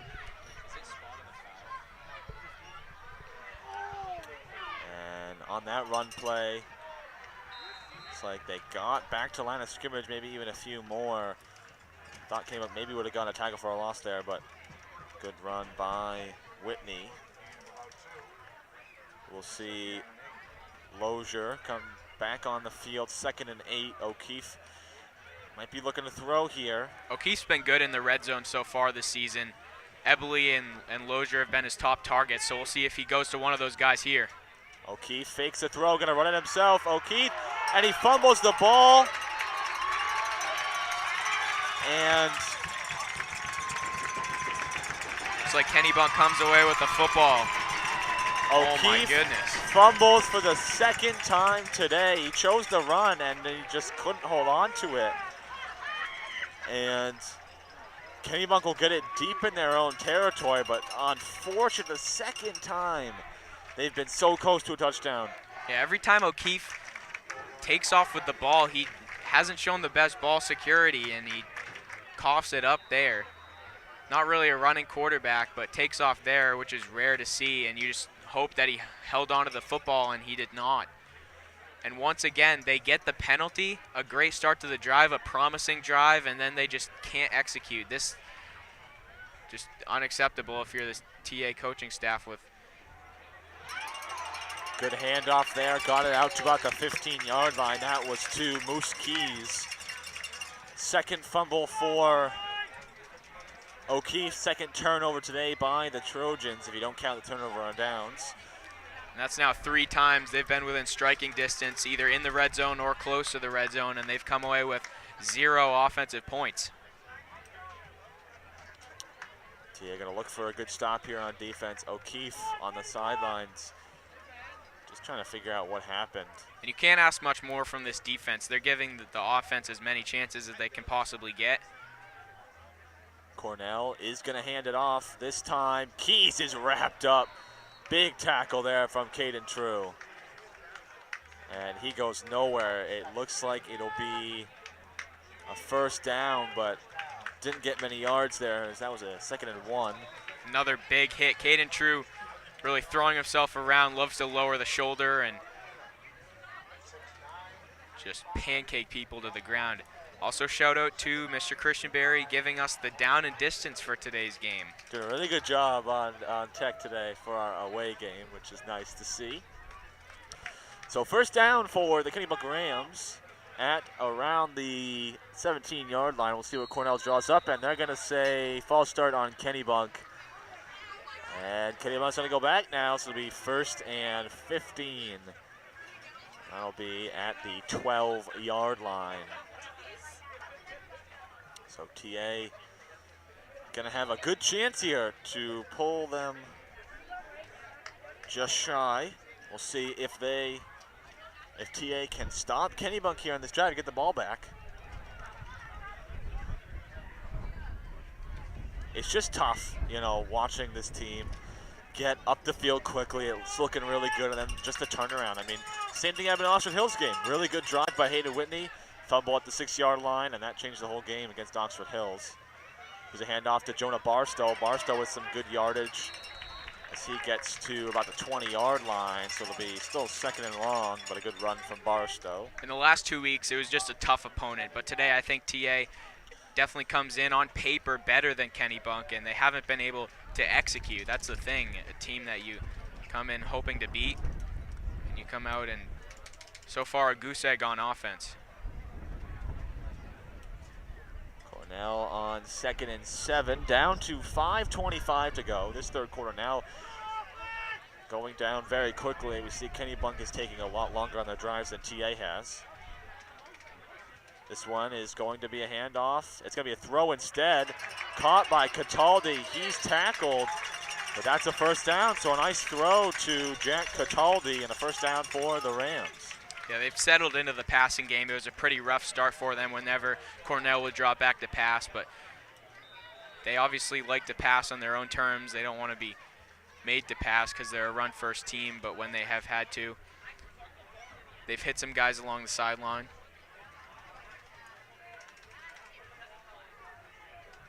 Cornell setting up his team here on first down. They're going to look to get a good start here on this drive on defense. And they're going to say that one's on Kennebunk again. So they know it already. They're going to go back. Another false start, which will put them back to the 25-yard line. It'll be 1st and 15. TA is being given some really good opportunities here. We'll see what they can do with them.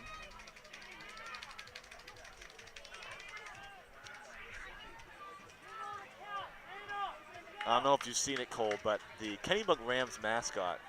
Yes. It looks a little funky to me. I don't know. I don't know if you've seen it. It almost doesn't look like a ram head, but this is a end-around play, and Tommy Johnson with a good tackle for a loss. That was on number 5, Gray Compton. That was an angry tackle right there. Just wrapped him up. You could hear the pads from up here. And we're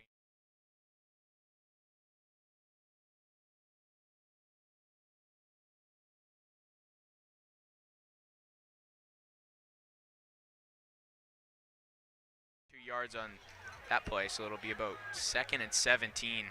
Great chance to get off the field. Jack Cornell on 2nd and 17, as you just said, Cole. We'll see what Cornell decides to do. He's going to fake it on the, he's going to throw it away, and it's caught by Barstow, but he dropped it and picked up. They're going to say he never had control of it, so incomplete. 3rd now and 17. Might have lost a yard if he did catch it, so probably not the worst thing for that pass to drop incomplete if you're Kennebunk. I thought Lowe was going to be able to get to Cornell before he got the pass off. As you see now, looks like Max Andrews is limping off the field. So Andrews has been one of their good wide receivers and rushers today, is taking a seat on the sidelines and wants maybe just a cramp. I think TA should dial up some pressure here. Get after the quarterback like they have all afternoon and force him to make a decision with hands in his face. 3rd and 17 for Cornell and the Rams, looking to convert on a long third down play. Cornell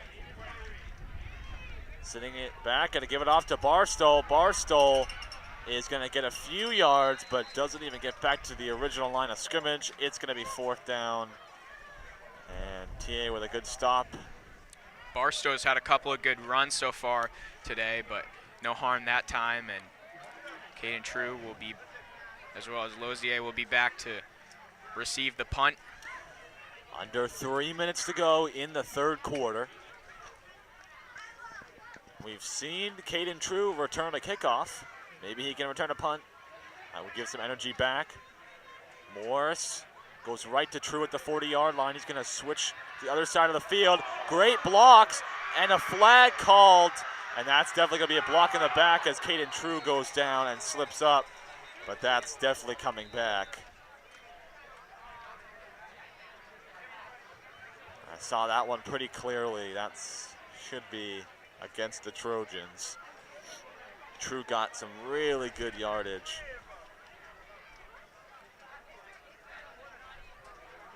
Refs conversing here on the 30-yard line. I may have...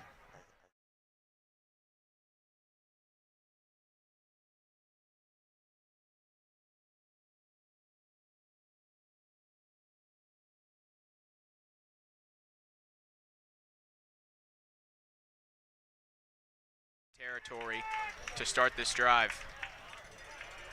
I think the foul occurred around the 40-yard line. Yeah. Maybe even, oh, it actually looks like even, well, it actually occurred at the Kennebunk 48. And now he's counting the yards back out to, all the way to around the TA 37. So even though they didn't get to where True ended up falling down, decent position here as they'll have True at QB. And if True gets past the first level of the defense and into the secondary, he can stiff arm anybody and maybe rip off a long touchdown run, which is exactly what they need. Not a great snap there, but True gets around the pressure. True with the first down, a stiff arm. He's wrapped up out of bounds. Another good run there by True. He gets to about the 45 of the Kennebunk side. Yeah, just like I said, not a great snap, but he was able to control it, had to pull his face mask down too, and gets a good run out of it. TA could really use a score right about now. Down to 2:24 to go. Hand off to Whitney. Whitney gets to the outside. Whitney with a nice gain and the first down. TA starting to get some good consistent plays here. Look how quickly they did that, and now Caden True is in the game, obviously a threat for the run, and now you can run the option and give it to Hayden Whitney, free up some space for him. Great start. They've gotten into these situations before, though, and hasn't turned out very well for them. We'll see if finally they can come through with a touchdown. Caden True in the shotgun. Don't let that fool you. He may run. High snap. He's going to run again this time. He's going to get another good gain. True rushing through. True with some space. True is going to make it all the way for the touchdown. From about the 35, he gets all the way in for the first TA touchdown of the day, and they take the lead. And it takes them 3 plays. A Caden True run, a Hayden Whitney run, and then True with a big play. Gets hit, keeps going, and plows all the way into the...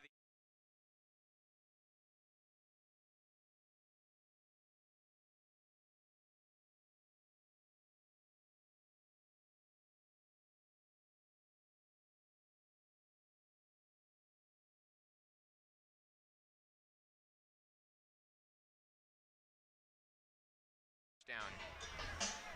Well, keep it here. Looks like Coach Kiesel is taking a timeout. Maybe they'll go for two-point conversion here, Cole. I don't know. We'll have to see. But, yes, as you said, really good run there by True. Well, they're going to get brought down, but that's what happens. I mean, Caden True is so fast, and when he has that momentum and he's moving forward, you just can't seem to stop him. And even at the end there, he's getting pulled. His shirt was getting pulled back, and he still made it into the end zone. So, really good run there. TA gets on the board, starting to turn around maybe. Yeah. Don't want to jinx anybody or say what's going on here, but And for the offensive coordinators, just you got to adjust to how the game's been going. And so far, TA's really needed to run the ball, so they bring out their running quarterback, Caden True, and just like that, a touchdown. And things are definitely feeling a lot different on that TA sideline. The student section is hyped in their neon shirts, and they're going to go for 2 here to try and make this a 10-7 lead. It's O'Keefe at QB. He's going to look for a throw, looking deep into the end zone, and just missed by Eberle. He was so close to it. Nice throw there by O'Keefe, but Flag comes in late. Just out of reach. Let's see what the flag is on. They were looking for Eberle in that back corner of the end zone. Tough play to execute. They may get another chance at it. And we'll see if it's enforced on the kickoff or if they'll get another chance at the conversion.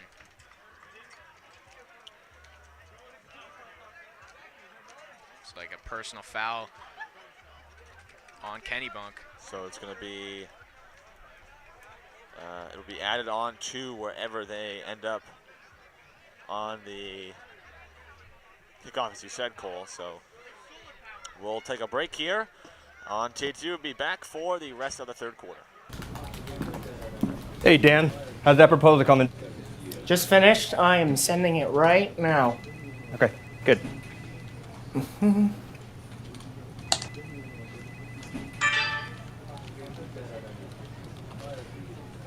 Oh, no.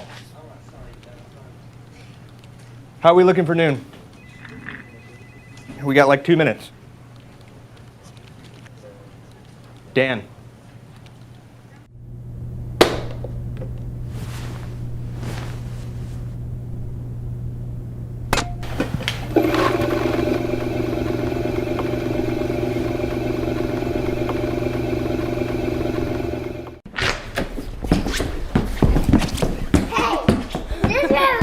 Run over here. Is this my room? Wow, Dad! Is this your room? We are back here after that short break. Was a personal foul on the 2-point conversion try. It was no good, so it'll be added.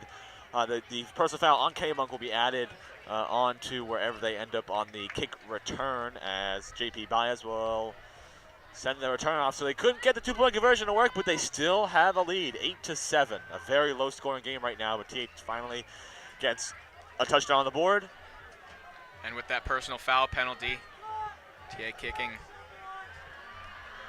in Kennebunk territory. Baez, it's going to end up in the end zone for a touchback, and it looks like so they'll be pretty far back in their own territory to start this drive with Cornell. The wind starts to pick up a little bit here. Still only a 1-point game, though. But encouraging to see that this offense may have potentially figured things out. We'll see if they stick with Caden True for the next drive. They are going to be at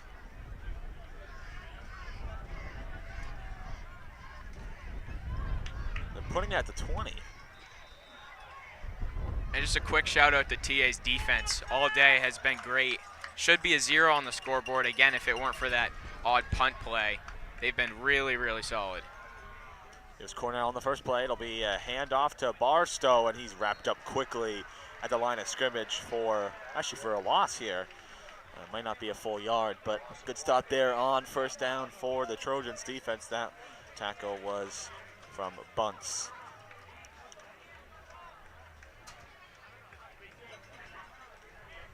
Cornell going back out to give his team the word on what they'll be doing on this play. And now the focus shifts towards Kennebunk. How can their offense get back on the board? They've struggled maybe even more than TA has. Cornell will throw, dropping back, pressure coming, he throws, and it's picked off! It is picked off by Ryan Kamari. I am not sure how he ended up catching that. He was falling down too. What an interception for Kamari, and TA now with some great positioning with the ball back. Let's see the replay here. Big play for TA. They're going to get the ball.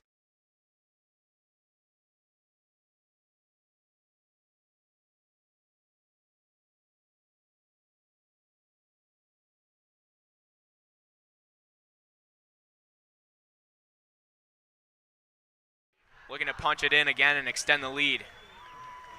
Here is True, handoff to Whitney.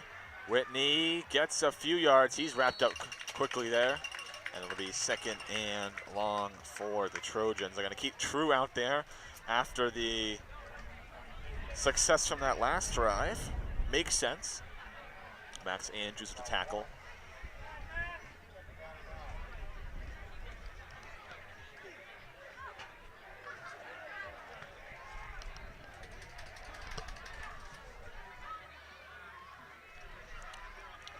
Here is True with Whitney to his right. True hands it off to Whitney. Whitney got a few again, but it'll just be a short gain. It'll be now 3rd and about 4 for the Trojans as we are down to about 26 seconds. Play one more play in this drive. And on that last drive, they were executing on 1st down. That's what got them into such a great position. They've really struggled on 3rd down today, so what do they do here? There'll be another run this time. True trips up and it'll be short. It'll be 4th and just about 2 as the 3rd quarter is going to come to a close. So TA gets the score in the 3rd quarter. They are up 8-7. We'll take a quick break here on TTV. Be back for the rest of this football game. Why TAMS? Partly as a reaction to the time lost and disruptions during the pandemic, the staff at TA Middle School is committed to getting our students back on track in the core subjects. This is why the school has decided to ensure all 6th grade students take at least one math and one English language arts class every single day. Emphasizing these 2 bedrock curriculums puts our students on a path back to success as we come out of the pandemic. Together, we can prepare our 6th graders for the rigor of their later years of middle school and on to Thornton Academy Upper School. Learn more about why TAMS at thorntonacademy.org/TAMS.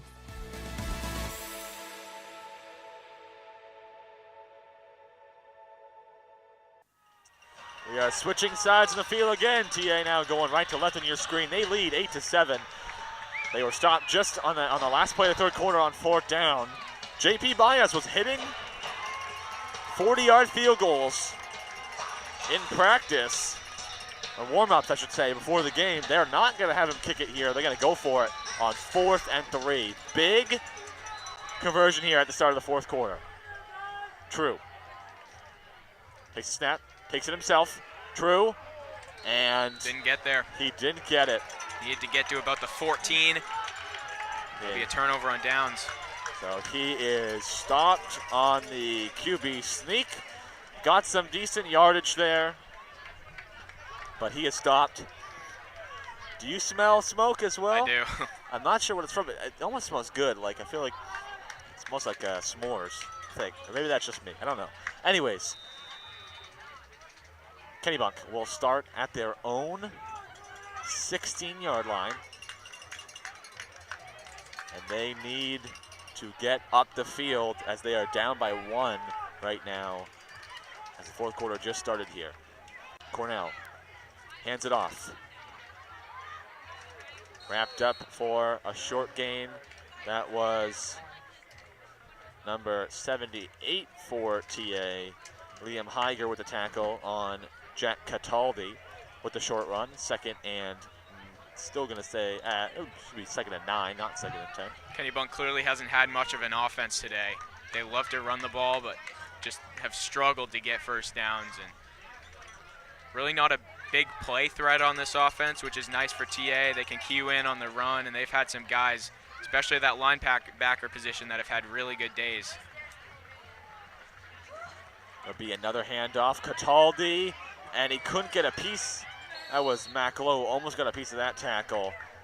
Danny Menard and Rashawn Dotson come over to help on that one. Cataldi got a few on that gain. It'll be 3rd and 5 for Kennebunk at their own 19-yard line. Big conversion here for the Rams. TA usually plays a 4-3 defense, but that time they stack a 5th guy up on the defensive line, and they're just really queuing in on this run game and stopping it really well. Kennebunk's done nothing on offense. Pretty surprising that they haven't been able to be a little bit better. To Cornell. And that's going to go back. That is a false start on Kennebunk, and it's going to now be back to 3rd and 11. Kennebunk might start to get back into that kind of 2-minute drill-like offense because it worked for them at the end of the first half. Just a lot of short passes to the outside. They moved it down the field pretty well because what they're doing right now hasn't been working for them, and that penalty may potentially kill the drive. Quick shout out to one of the fans in the Kennebunk fan section who has a Aronson U.S. men's national team jersey on. Mr. Cushman does not like Aronson as much as I do. He's not a big, he's a backup, but the World Cup is just about to start here in the next month or so, so it's a little shout out there to the men's national team. Cornell is going to throw. Cornell looking deep. And Lozier picks it off. Holds on to it, and there it is. Another interception, this one around the 50-yard line. That one was up there in the air for a while, and Lozier was able to grab this one. That is the 3rd.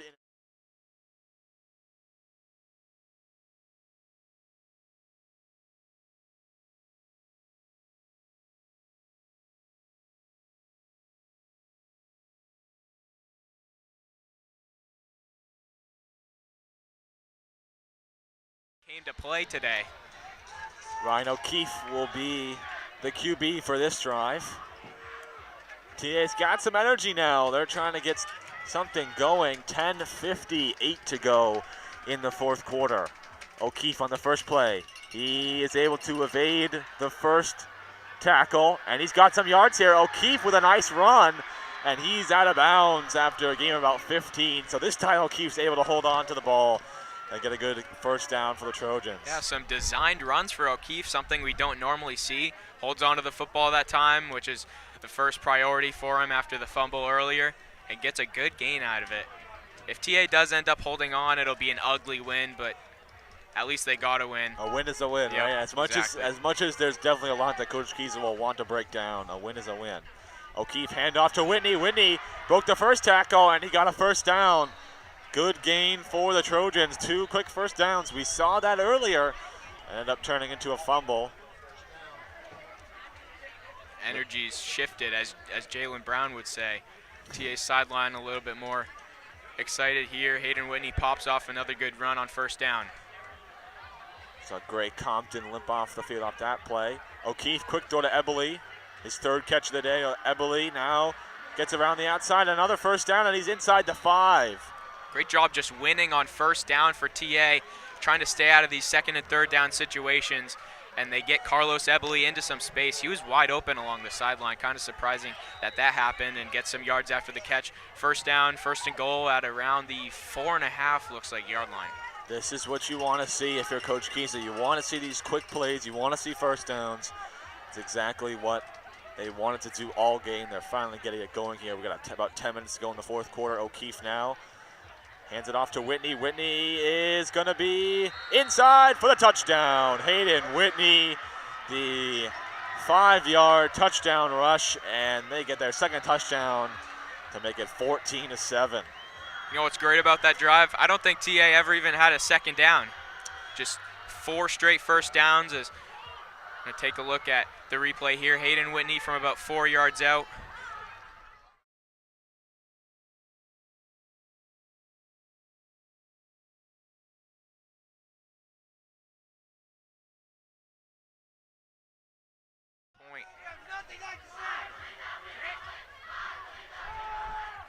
Baez's kick is good. 7 points from that one. They now lead 15-7. And TA getting somewhat back into the type of play they want to have here. Scored 13 points here in the 2nd half. Kennebunk has 0 so far. Kennebunk needs a big drive here.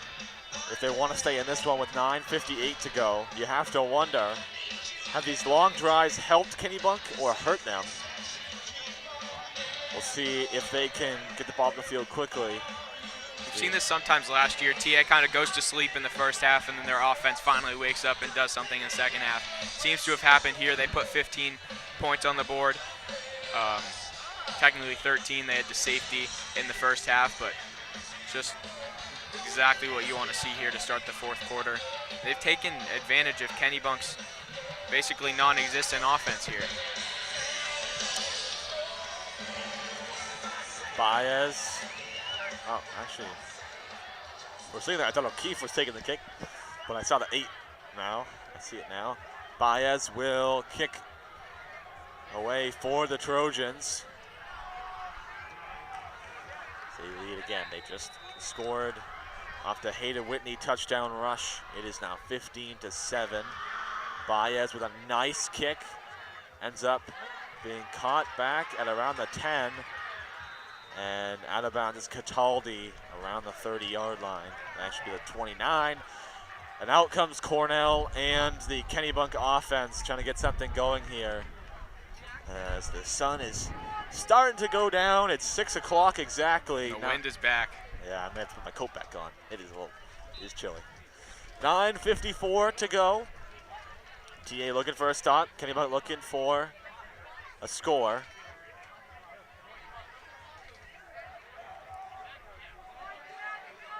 I don't really know what the answer is for Kennebunk. TA's shut them down pretty well. Could probably count on one hand how many first downs they've had today. Here's Cornell. He will hand it off to Cataldi. And Cataldi, the first tackle, couldn't get there. Kamari gets a good tackle there on Cataldi as he got, I think, a flag is thrown. Yeah, two guys went lunging at his ankles. Mac Lowe missed, and then Ryan Kamiri was able to get him. We'll see what the marker's for. It's on Kennebunk, and it's going to come back. We'll see how far back. It will put them back all the way to the 18, excuse me. So it is now 1st and 21, I think, maybe. Oh, 1st and 20, excuse me.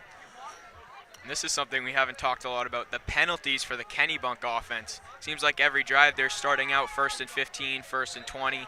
Just hard to come out of these situations, especially when you're a team that likes to run the ball and doesn't really like to push the ball downfield a lot. Fake handoff to Cataldi. Cornell's under pressure, and he throws it away. Smart decision. Good defense by TA. They brought pressure on Cornell. He had to roll out. TA just getting free rushers, free guys going at the quarterback. And it's been tough sledding for Kennebunk. You don't want another 3 and out, because then you're going to have to punt the ball back to TA, and they'll get good field position and can extend this lead even more to 2 possessions. Still a 1-possession game, by the way. Yeah, it's still also a lot of time on the clock. So even if TA were to get the ball back, Kennebunk still has a lot of opportunities here. But 2nd and 20, they're going to need to get something, a big run up the field, big throw. You've seen a couple times Cornell try to throw the ball far down the field. They've been intercepted. Cornell now in the shotgun. He will throw. Quick throw. Caught. And good tackle there by Kamari. Again, that one was on Gray Compton. Compton comes up limping, and he'll come off the field. Yeah, he took a shot to the knee there from Kamari. Obviously unintentional, but goes to the sideline. One of their best pass catchers. A few yards of gain. It's now 3rd and 18.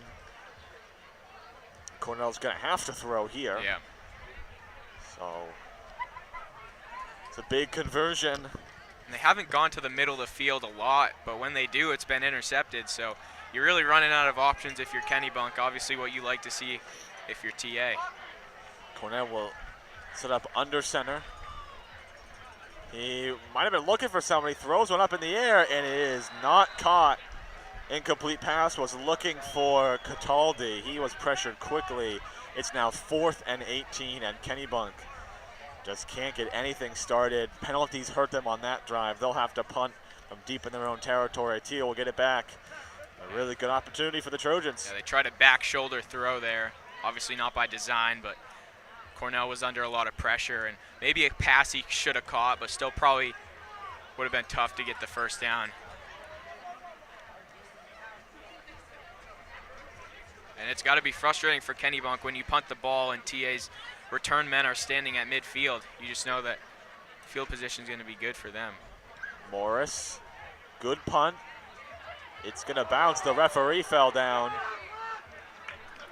And it's going to end up at around the 37. So TA with decent field positioning. As you saw, the referee was trying to backpedal and could keep his feet, but that's okay. It happens. TA just got to try and chew some time off the clock here. Can't take a 3rd and out and give the ball back to Kennebunk. Just want to take about a 5-minute drive here would be nice. Even if you don't score, obviously you want to score, but Kennebunk doesn't have the best offense, so if you give them the ball with like 2 minutes to go, it's going to be tough for them to march down the field and score.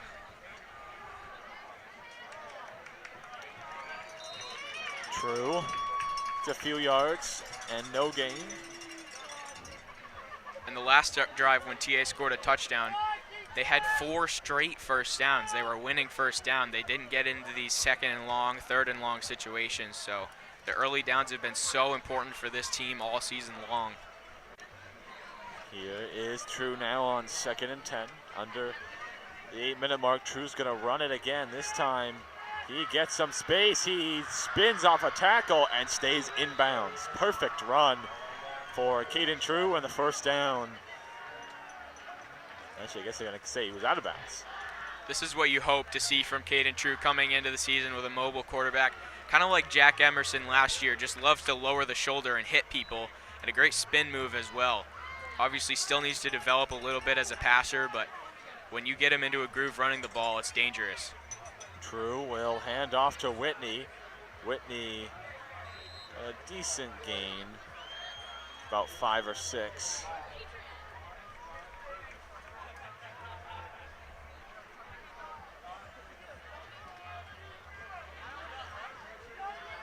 It'll be 2nd and 5 for the Trojans.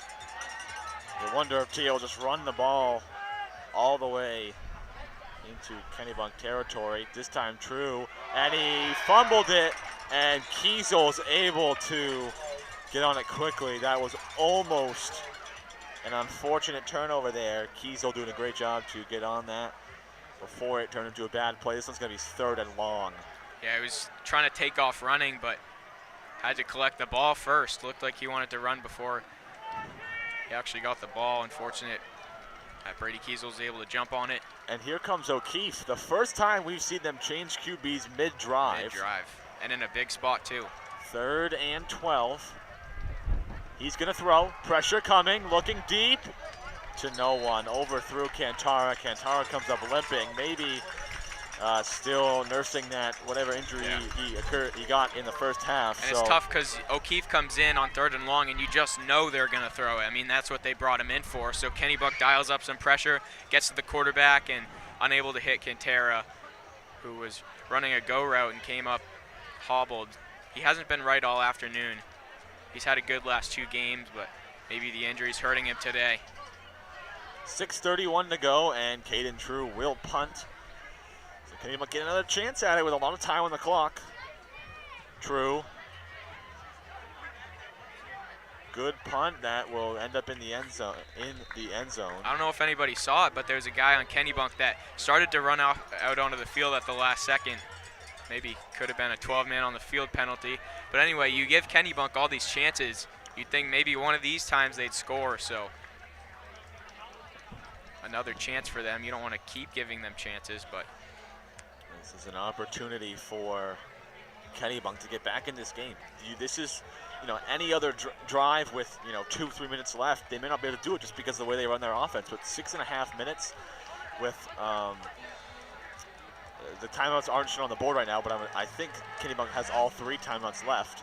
So lots of options here for the Rams as they start at the 20-yard line. Crunch time here. Big defensive performance today from TA, trying to finish this one off in the fourth quarter.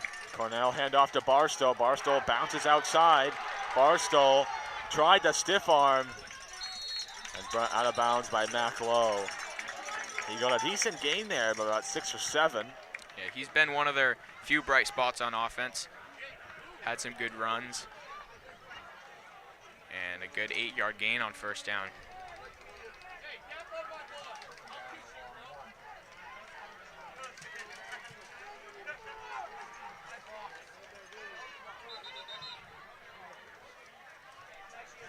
Got some balloons on the field, and they finally notice it.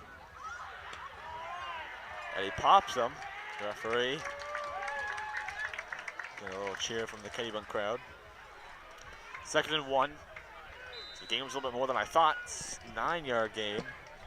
The lights have come on as it's starting to get towards the evening here at Waterhouse Field. Getting a little bit colder. Here's Cornell. He's going to throw. He looks to the far side. It's a catch for the first down. That one's caught by Max Andrews for a short gain, but keep the chains moving forward as we reached about the 6-minute mark here at Waterhouse Field. The short passing offense is certainly their best bet, and they're trying to string together some first downs and punch it into the end zone. Even if they score, they'll have to get a 2-point conversion to tie the game up.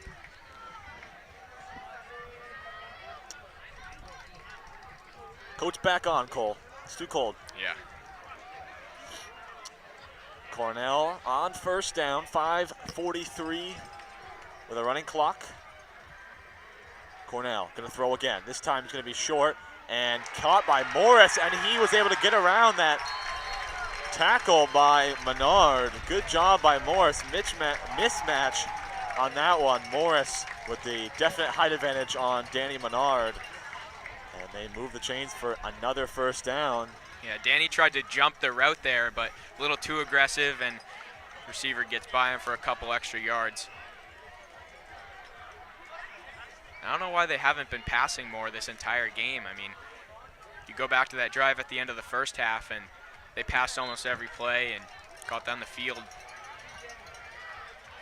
They're doing it again here and having some success. Here is Cornell in the shotgun. He's going to throw yet again. This time is a sidearm pass. Good tackle there by Kamari on Gray Compton for a short gain. Yeah, he's got that little underhand sling that you're starting to see become more popular for quarterbacks. And another good gain on first down. Saw Patrick Mahomes do a little underhand sling toss like that in the game a couple of weeks ago. Maybe Cornell is, you know, the next Patrick Mahomes. I don't know. I'm just you know.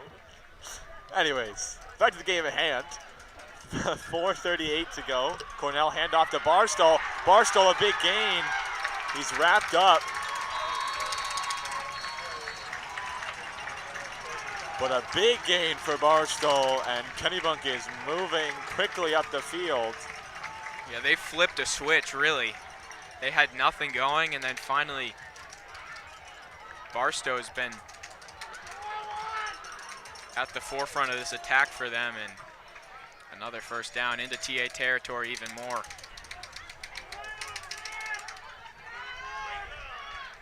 Here is Cornell. Quick snap, handoff to Barstow. Barstow is pushed forward, and he'll get decent yardage on that one. This looks like a different offensive line for the Kennebunk Rams, pushing the pile. Yards after the first initial contact, and they're able to get about 6 yards out of that after it looked like he was hit after maybe 1 or 2. Pay attention to the clock here. We're down to 3 minutes and 45 seconds. They are not using any of their timeouts yet. We'll see how they use them as they're at the 30-yard line. So still a decent amount of yardage to get up the field.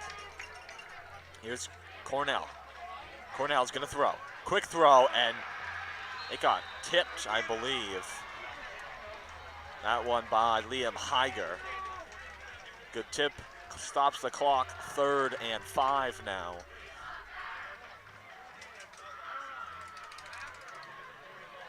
They will need to convert here on 3rd down. The most impressive thing about TA's front four is just their height, their ability to get their hands up, bat these passes down. It's a big advantage for them, and it's definitely made Cornell struggle today. Setting up, here's Cornell, he's gonna throw. Looks short, it's caught, and he's diving for the yards, and it got picked up by Morris, and a touchdown. Wow. It looked like Gray Compton was reaching out. There's a flag on the field. He was reaching out for the yards, and Morris took the ball from him. Morris got into the end zone, but I don't know every foot.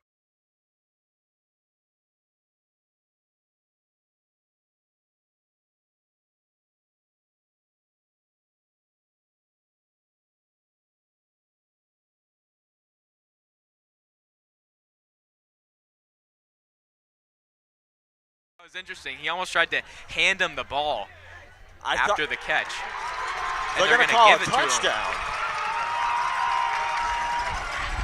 That is just not a good call.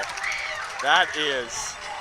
Maybe they ruled it a fumble and he picked it up. I don't know, but it certainly looked like he just handed it to him and he took it in for the touchdown. That is crazy. That's just not. I'm not sure how that. I mean, we'll look at it again. Yeah, I mean, let's take another look. That's Bizarre.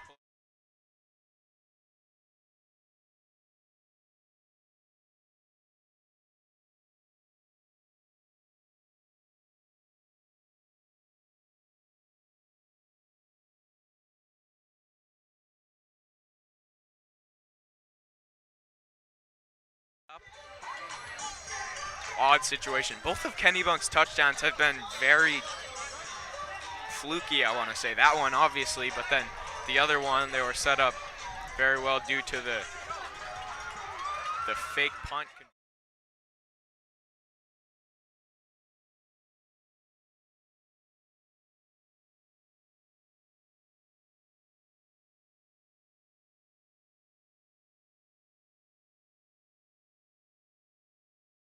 So they have to go for it, the 2-point conversion, so they still haven't really gotten to the point yet where they have tied the game. But that is just Yeah, that's weird. really going in Kennebunk's favor at this point. As unfortunately that call is. But it's in the past, and you got to stop him on this 2-point conversion and keep the lead. Cornell's going to throw, looking to Morris. He dropped it. Morris did not pick it up. Good coverage there by Kamari. It is 15-13, and TA is holding on to their lead. So crazy play, touchdown for Kennebunk, but with 3:15 to go, TA still has a lead. Let's take a look.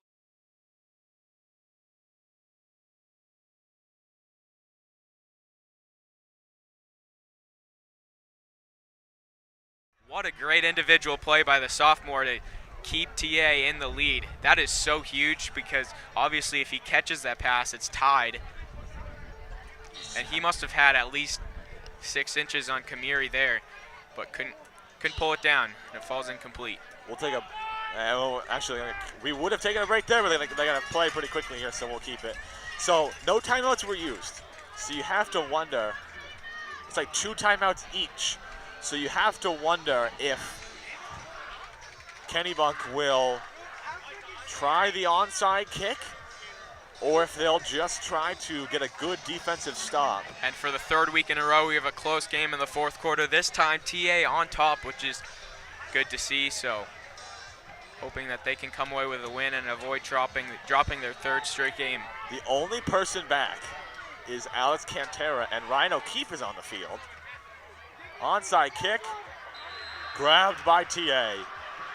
So TA secures the onside kick and great field positioning at the 50-yard line. Brian Kamiri hopping on the ball.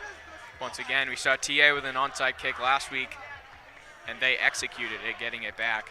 They probably wish they had J.P. Baez, who had an awesome onside kick in that. Was that in the Oxford Hills game? Bedford last week. Game. That was the Bedford game. Good special teams work by TA this season. So Kennebunk still has an opportunity to stop them, but TA just has better positioning on the field than they would have had if they would have kicked it off. So we'll see what's going to happen here. They're going to let Caden True play at QB. And I guess it looks like they're moving them over. Moving them to the right hash, it looks like, or the left hash from our angle. Tim Crowell playing on Eberly. Just watch that as Whitney is stopped. It's a fumble. Whitney fumbled.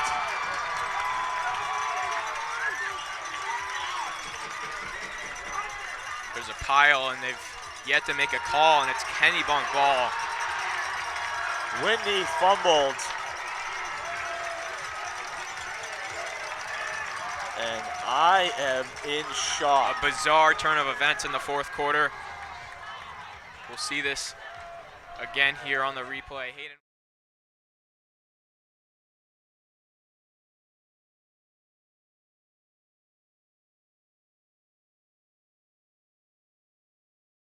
Crazy game.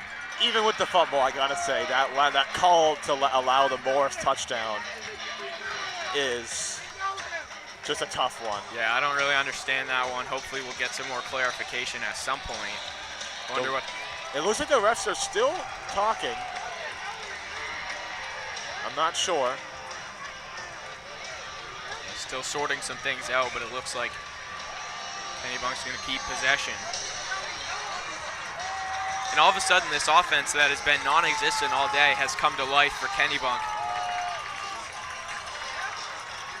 And trying to get their second straight touchdown.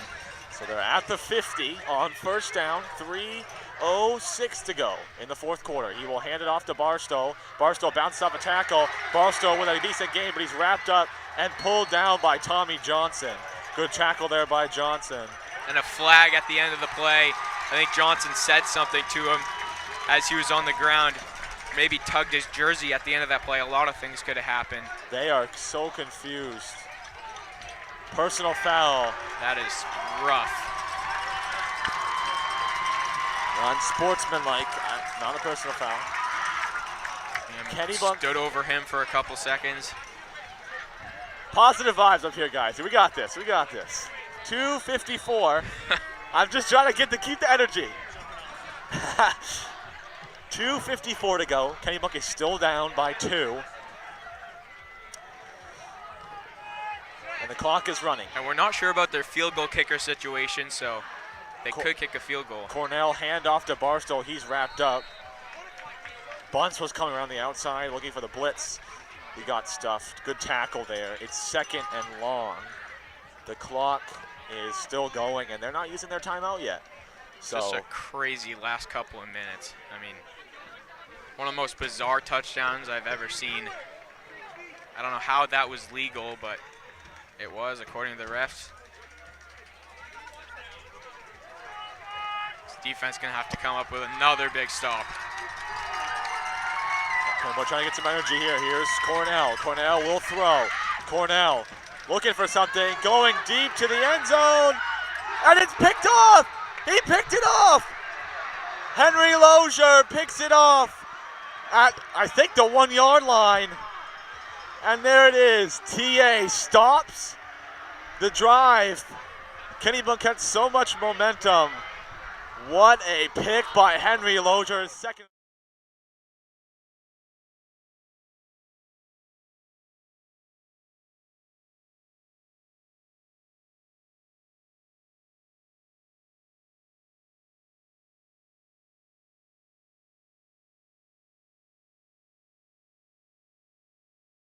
Catch by Lozier, and TA gets the ball back with under 2 minutes to go. There's a reason he was on the state championship baseball team. His second interception of the fourth quarter. And now they have a full house. O'Keefe trying to get some yards, and this could potentially be a safety. No. No, they say no. They say he was fine. They say he didn't.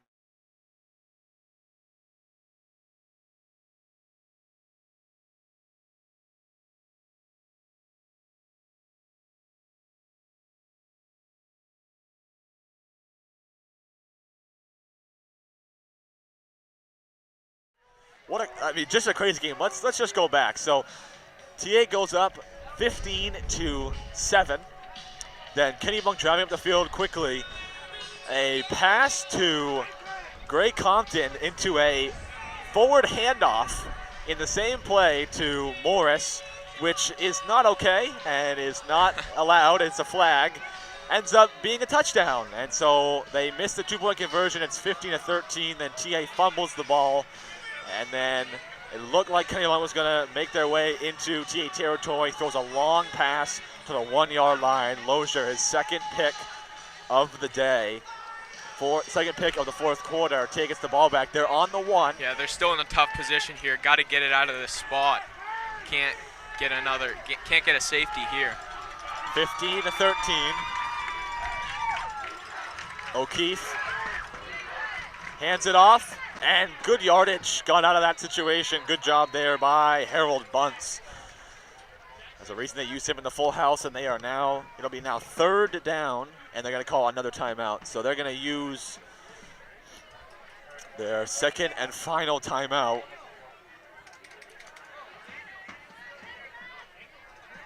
Give TA a chance to figure out what they're going to do here on 3rd and 5. Really crazy game overall. TA is just barely holding on to this lead. Huge third down. Can't punt them the ball back. They'd get it in some great field position.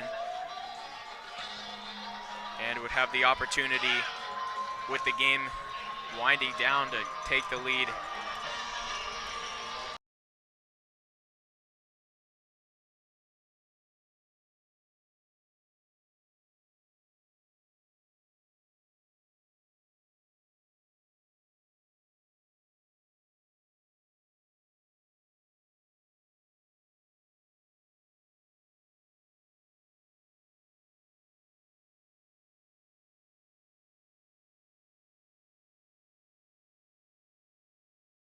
How well he's been tracking down these passes as a cornerback, and now it's crunch time for TA, trying to execute on 3rd down. 3rd and 5. O'Keefe will hand off, and here's a big run, and the first down and more. Caden True, and that's a big run. True is down on the field. Oh, and hopefully he's okay. They tried to bring him out quickly. Injury timeout. A huge run though, gets them out of their goal line area, but of course the bigger concern now is Caden True down on the field.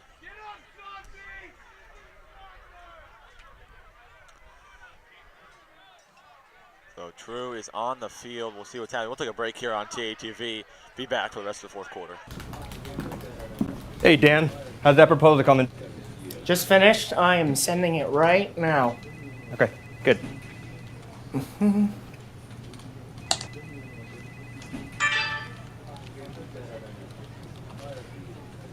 Oh, no.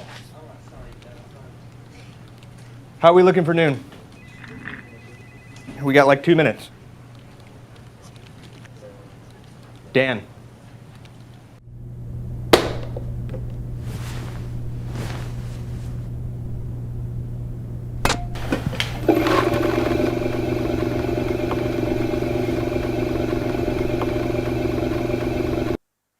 Caden True is up and okay. The good news that we have for you here, which is great because not only is Caden True an integral part of this team, but it's also it's never good when anybody goes down on the field. So good to see him back up. TA has the ball, a first down at the 27. Big run from True on that last play, and they're gonna need the ball here. And he made a huge play, getting the ball out of their goal line area and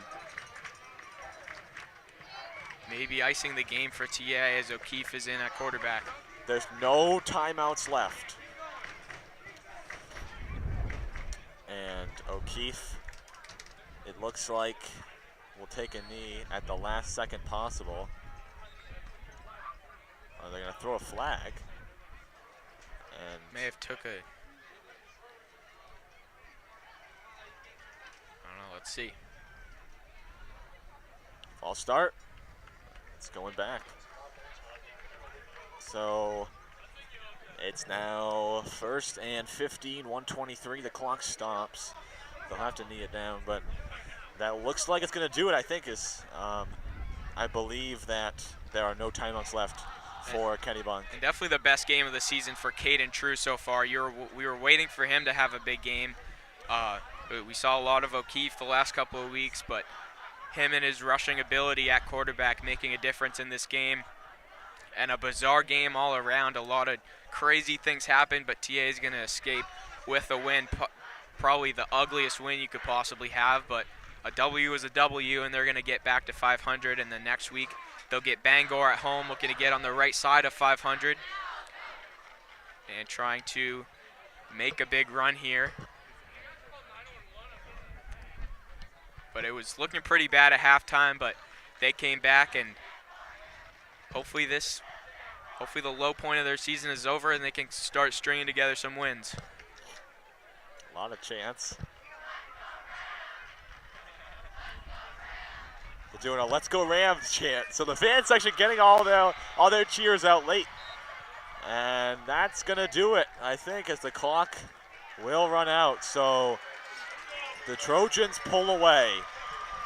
You can thank Henry Lozier for that win with a big interception late in the game. TA, you said, Cole, not the greatest win, not the kind of win I think they wanted here at Waterhouse, but they win 15-13. They moved to 2-2 on the season with a big matchup next weekend, our homecoming game at TA versus Bangor, yes. And we're going to take a look at some of the highlights of this game for one final time, and there were a lot of them.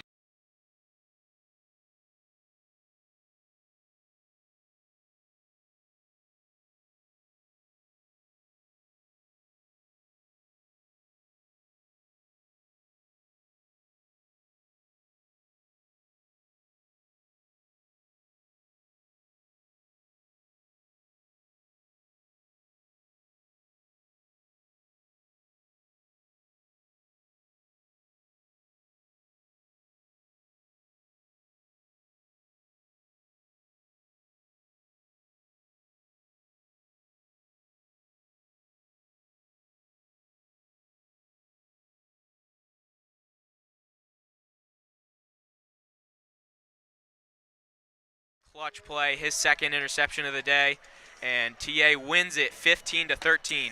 Yeah, what a game by TA. They move to 2-2 again. That next game coming up, homecoming game next weekend versus Bangor at 1:30. We'll see you all there. For everyone who joined us here at Waterhouse Field, for myself, Cole Purvis, Jeff Cushbury, and Troy Bullock, we're saying thank you for watching, and we will see you all on Tuesday. Have a great night, everybody.